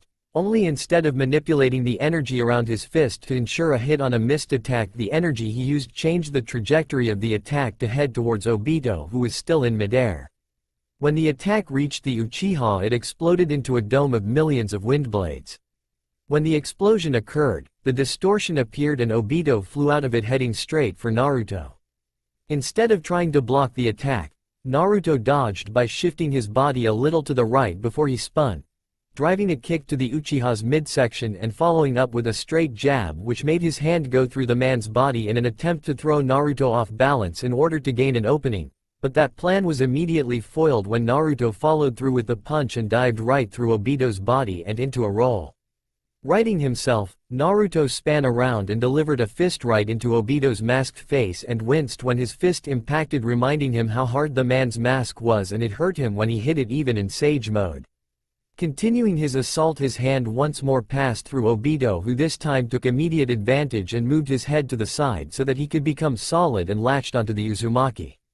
Bringing out another chain, he wrapped it around the blonde's neck and arms to restrain him, before turning around and holding a handseal and called out, "Kaden. Goryuka no Jutsu. Fire release. Great Dragon Fire Jutsu." And launched a giant dragon, larger than the previous one he had launched, towards Zatanna, who created a shield of magic energy but was still pushed back from the force of the fire dragon, hitting her shield and into the side of a building. Turning back to his prey, he slipped out a kunai and prepared to stab the blonde in the neck, but was stopped when he felt his right arm erupt in pain. Looking down, he saw a large knife sticking into the arm that held the kunai, before he felt himself get yanked up and over Naruto's head, before being launched through a building. Naruto let out an exhausted breath as the last of his senjutsu vanished with that last display of strength. He hated to admit it, but despite his unending stamina, Sage mode always left him rather winded when he used it extensively. And despite being someone so well versed in the art that even the Shoden Hokage was the only close contender when it came to the use of such a peaceful yet volatile energy, he was still only human despite the giant mass of chakra in his gut. "Hey Naruto, let me out for a bit. I still have my pound of flesh to collect," said the vixen that was sealed within him. "You sure? Because as satisfying as it would be to watch you unleash hell on him, I'm still worried he might try and take control of us." He responded to her proposition. "Don't worry, the seals to keep you from being caught in genjutsu should extend to me as well in the cloak." "Do you really have so little faith in me?" she responded in return, while the blonde shifted his stance to activate the cloak.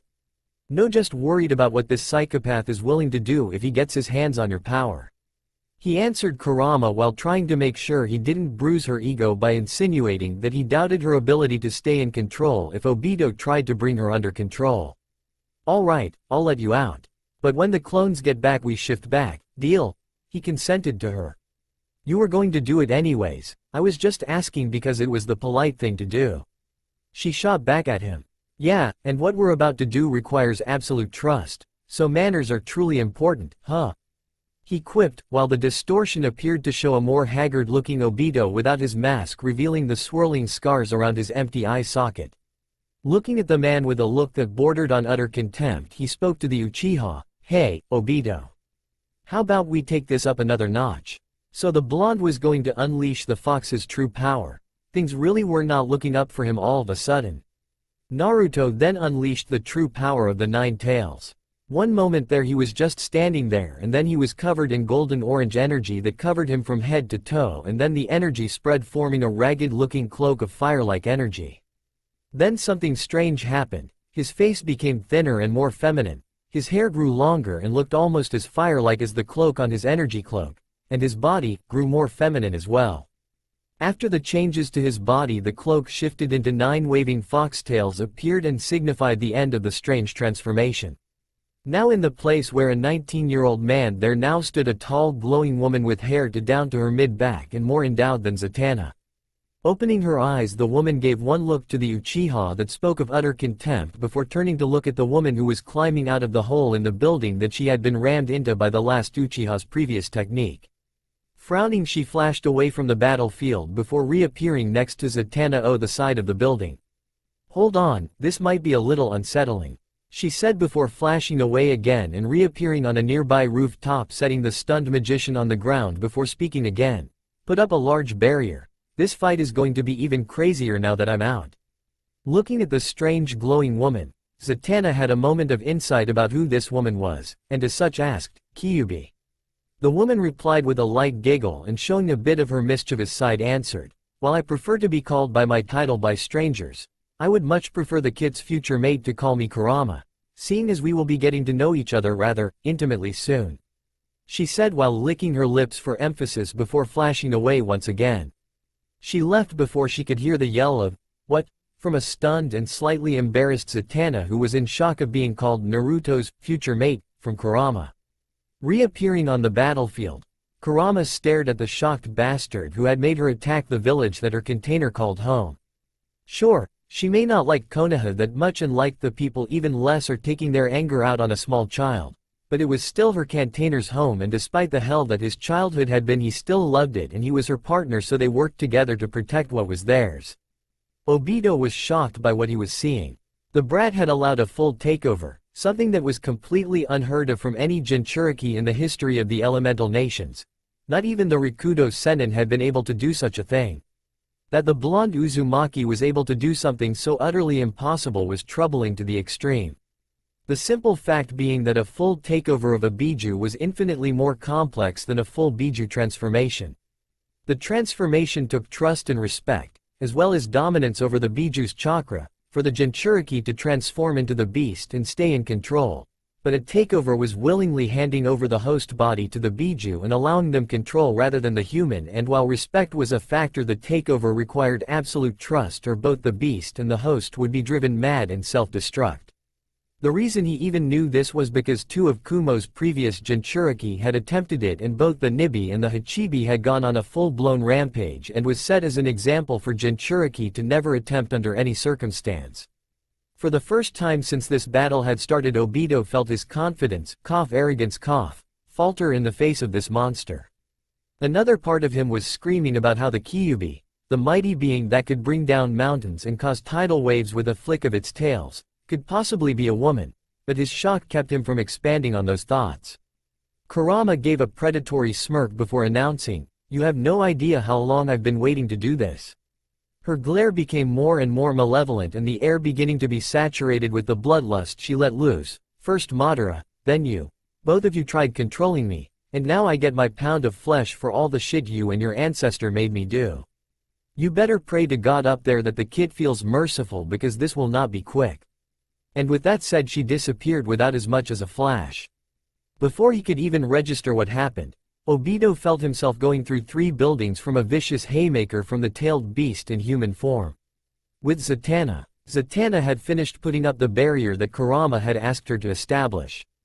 And as soon as the woman had finished, she had immediately understood why the demoness had asked her to create the barrier. She was fast and strong.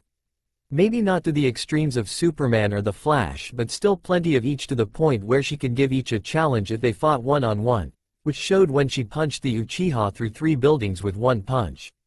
The speed that the woman exuded was insane. Flash was the fastest man alive, but he still needed a brief period of acceleration to reach the speeds he was famous for. But Kurama had simply disappeared, no slipstream or afterimage, and reappeared not even an instant later. If this was the power of the tailed beasts, then she was sure that Trigon was going to be completely outclassed the next time he tried to appear in this realm. Amazing, isn't it? She heard a voice from beside her and looked to find Naruto? How was he here if Kurama was in control of his body right then? Naruto noticed her confused look before he said, "Just so you know, I'm a clone." Clearing up her confusion before he continued speaking. "Still, it's hard to believe the kind of power she has now that she's whole again." When Zatanna heard that comment, she looked back at the clone in curiosity. "You mean that she was split up at some point?" she asked the chakra construct. "The day the boss was born," the clone said simply, before continuing, "You see, Dad used a forbidden jutsu that summoned the god of death of my world."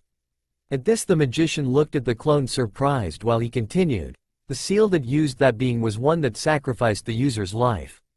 Using it, he took the yang half of Kurama's power and sealed it within his own body and fed it and his soul to the Shinigami, while the yin half of Kurama was then sealed into me. So if half of her powers were fed to a death god, how did you end up getting the yang half? I'm pretty sure something like that isn't going to give back a meal that it had already eaten, so to say?" She questioned the clone. "The lines between life and death are pretty messed up in my world." He started before they saw a building begin to fall from the force of Obito smashing into it and then subsequently going intangible to avoid a devastating hit from Kurama. "Damn, so close. But anyway, the lines between life and death are pretty jacked up. You know that saying, you give an inch, they take a mile?" He asked her, to which she nodded. Well, my village's second leader, Tobarama Senju, created a technique called Edo Tensai, Impure World Resurrection, which breached the boundaries of life and death, temporarily bringing the dead back as puppets for the user to utilize in battle. Zatanna was shocked by the abomination that was being described to her and said in an irate tone, "But that violates several laws of nature and is, at the least, morally wrong." True, it was meant to bring back people that the enemy was close to so that they would be less willing to fight against loved ones in battle. The law of nature thing is the reason that the technique was labeled as forbidden, and normally there was only 3 ways to beat the reincarnations: sealing them away, make the user dispel the technique, or make the person who was revived reach a state of satisfaction within their soul so they could finally move on. He explained to her and continued, that technique was used during the war for one man, Obito, to single-handedly take on an alliance of all 5 of the major villages from my home world. That's why you said that the war was a war of the dead. Obito brought back many people and made their loved ones fight them. She said in a horrified voice. Yes, and because of all that the technique was erased. The second's notes were burned and the technique was wiped from the minds of anybody who knew how to use it. He concluded about the technique.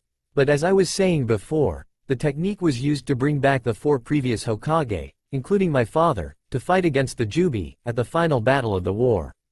Because Dad had sealed the yang half of Kurama into his body, he was able to use that part of Kurama's power, and at some point during the battle we combined our cloaks and his half somehow siphoned over to me and the 2 halves of Kurama were back together.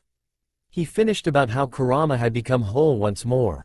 Zatanna nodded when he finished the tale. Okay. It's a good thing that that technique is gone from your world. I'd hate for something like that to fall into anyone here's hands if you knew it.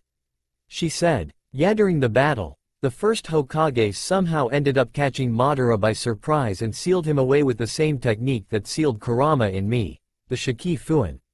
After the Shinigami had sealed both Madara and Hashirama in its stomach, it then reabsorbed all of the reincarnated shinobi and delivered a warning that if the Edo Tensai was not destroyed forever, it would come back and devour everyone in the world with extreme prejudice. So you can say we had pretty good motivation to get rid of the technique. And considering all of that, we were going to erase that abomination anyway, with or without the Shinigami's warning. He concluded, "Oh, you can come out now, I know you're there." He yelled out to the person who he had sensed listening in on the tail end of the conversation he had been having. Turning around, he saw a figure come out of the shadows before smirking under his scarf.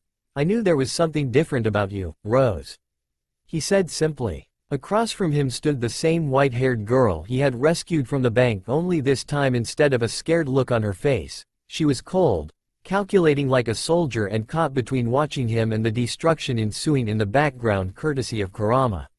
Ravager? Seeing as she was caught between a rock and a hard place with one hero looking on her guard and a man who was relaxed, who she was sure could most assuredly restrain her if she proved to be a threat, she decided to simply raise her hands as a sign of non-aggression before saying in a non-threatening way as possible while not showing excessive amounts of weakness, "I come in peace."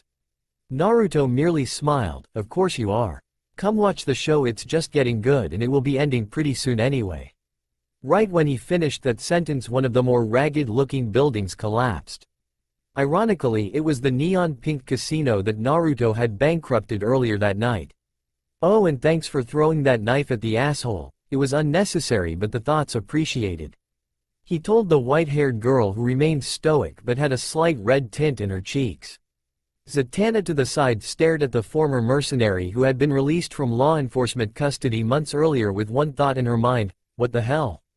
None of them noticed someone a few buildings over keeping an eye on them as well as recording the fight. The person was a woman in dark clothes and skin with a well-toned body with her face covered like a ninja.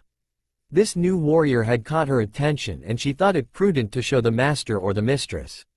This warrior showed just as much promise as the man that her master desired as his successor.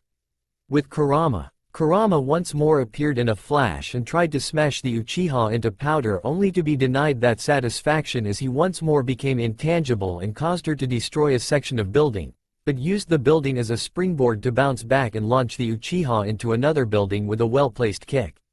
That intangibility was really starting to annoy her. Well, she already was annoyed by it to begin with, and now it was beginning to fray her nerves. It would be so easy to just fire a Bijudama, but, sadly, it couldn't happen since she knew that Naruto wanted her to at least avoid unnecessary amounts of collateral damage to this city. It was unspoken, but she still got the message. Right now only a little above half of her attacks were making contact, but that was more than enough seeing as she was hitting the cursed Uchiha with more force than Naruto's Senjutsu Tsunade punch. The force of the attacks was more than powerful enough to shatter buildings. And somehow the little pest was still managing to stay conscious and maintaining the small split-second reaction that allowed him to avoid being hit. All too soon the voice of Naruto made itself known in her mind. "Kurama, it's almost ready. Do what you're going to, because when it's done I'm going to end this." "Right," was the reply he received before Kurama decided to up the ante and crouched down and commanded the tails behind her to surge forward into the ground, where they extended and surfaced at random intervals heading straight for Obito. Obito barely managed to avoid the flame-like appendages by jumping back, but didn't notice the tail that appeared behind him that latched onto his leg that threw him towards the glowing fox lady. Kurama, when she saw her tail latch onto the manipulative bastard, dashed forward and stuck her arm out like she was about to stiff-arm Obito. When her arm caught the flying rogue shinobi, muttered, "I really hate to copy the musclehead, but I guess this is poetic justice for someone like you." In case you're wondering, I was making a reference about how the Uchiha are mostly copycats, she said, and with a grunt that showed just how much effort she was putting into the attack.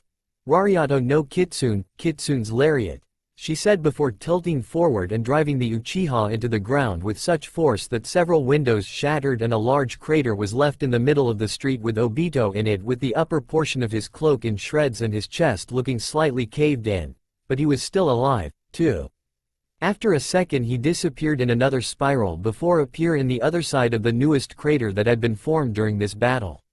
"Nice shot. And it seems like you were right on time. It's ready," Naruto let her know before reasserting his control over his body, but not before he heard Kurama give one last message before she once more faded into his mind. "You better make sure we have some fun later, my time was too short for my liking," she told the blonde before her chakra dissipated, leaving the shadow fox not any worse for wear.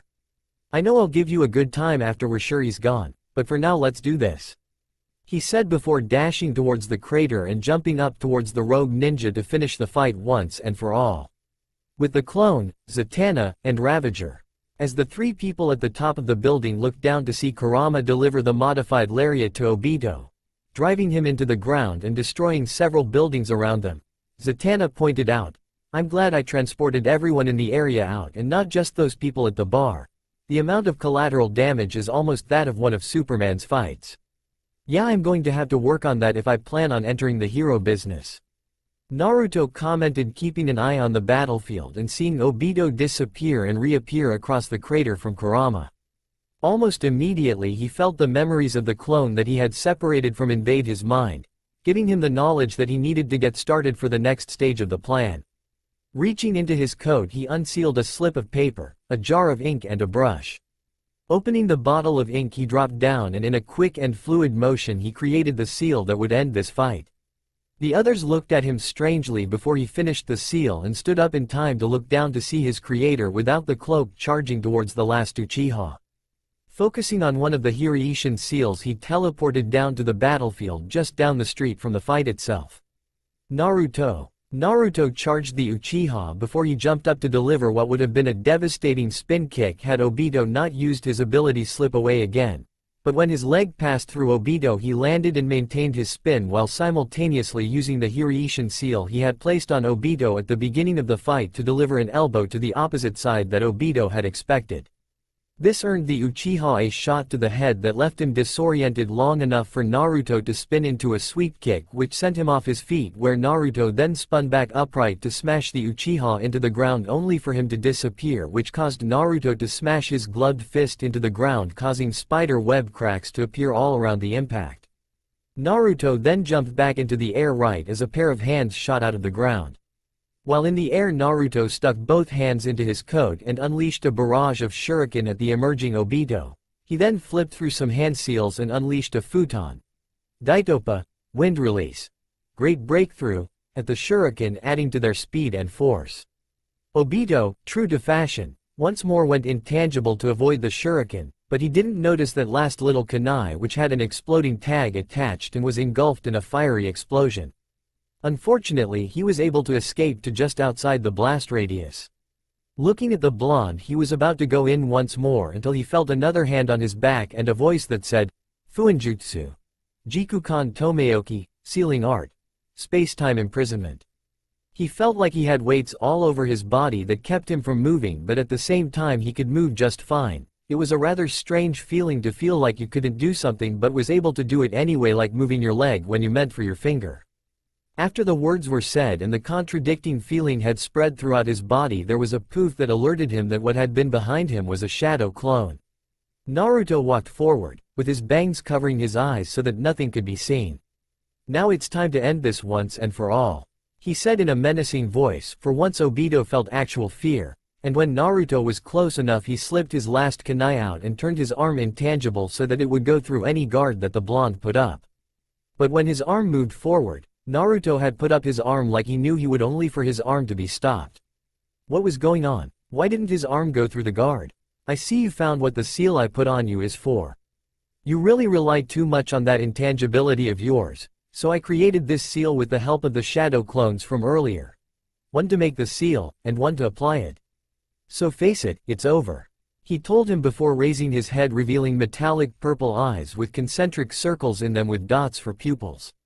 Obito gasped at the sight. Something that was only supposed to belong to someone with the sage's blood running through their veins, the Rinnegan.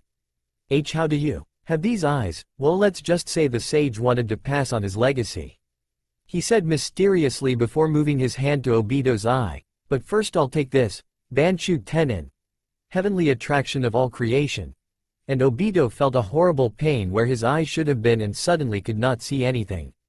Naruto held the eye he had just removed from Obito's skull. He did not need the last Uchiha causing trouble for him in the future, so he had taken his Sharingan so that he could no longer use it, but he wasn't cruel, not much anyway, so as soon as he placed the eye in a seal he raised his hand back to the place where he had ripped the eye out of the screaming Uchiha's skull and muttered, Banbutsu Sozo, creation of all things. And in the place of the missing Sharingan was a coal-black eye that replaced the missing one. Only this eye would never be able to transform into the Sharingan ever. The trait could still be passed on, but Naruto didn't think he'd live long enough for that. Obito barely had time to marvel at his new eye before a hand was slapped on his chest and a seal that he had never seen before spread across his body, and it felt as if everything about him was slowing down. The seal Naruto had placed on him was a preservation seal. Normally the seal would only be used on books and weapons to keep them in fine condition, but with a slight modification one could easily detain a prisoner they didn't want escaping, which is what he wanted so that this psychopath couldn't get loose. Now with the fight over with, Naruto deactivated his eyes and gave the signal to Zatanna to come down. Seeing the blonde signal up to her, Zatanna transported her and rose down to the blonde who was standing next to a frozen Obito and asked, "What did you do to him? He's still alive, but there's nothing to indicate that he's conscious or even capable of thought." Naruto turned back to the frozen man, then to her. Preservation seal, pretty much it stops the passage of time in a certain space that keeps wear and tear from occurring over time. I mainly use it to capture my enemies alive, he explained before he turned back and asked her, "Could you call Fate?" Before Zatanna could answer, a flash of golden light, Dr. Fate appeared on the destroyed street and turned to the ninja. "Ah, Naruto, what can I do for you? I just finished studying the teleportation between our dimensions." He paused upon seeing Ravager. "And?" Naruto prompted the Lord of Order. "Well, after studying the portal I can only stabilize it long enough for one person to go through without harm, but after that anyone coming through will be severely injured," Fate explained to the Shadow Fox. Sighing, Naruto took out a couple of pieces of paper before writing something similar to Japanese on the paper and sticking it to the frozen Uchiha and turned back to Fate. "Send him to where Kichi went to. The toads will know what to do." "Are you sure?" "Yes, this man is a criminal, and needs to face my home's justice, and bringing him to justice is more important than me getting home." Naruto explained his reasoning. "Very well." Fate then turned around and then opened a golden portal where he then levitated the statue through, and afterwards the portal closed. "There may be a place among the Justice League for you," he told Naruto before disappearing in another golden flash. With the three now alone, Zatanna was the one to break the silence. "So what now?" Naruto replied, Maybe we should fix the damage my fight caused? I honestly don't want massive collateral damage on my hands on my first day as a hero? Got it covered. Zyf EHT Egamad.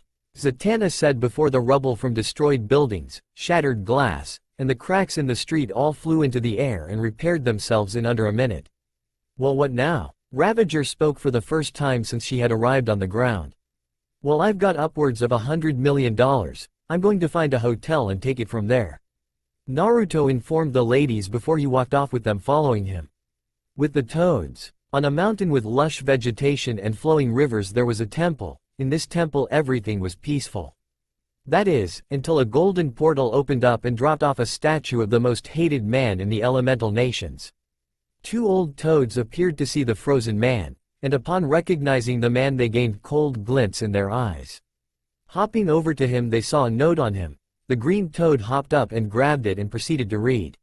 When he was done, he turned to his wife to say, "So from Naruto-chan, he says to send him to Konoha and, Kakashi will know what to do with him," he said, handing the note to the purple toad, she to read it before nodding in agreement.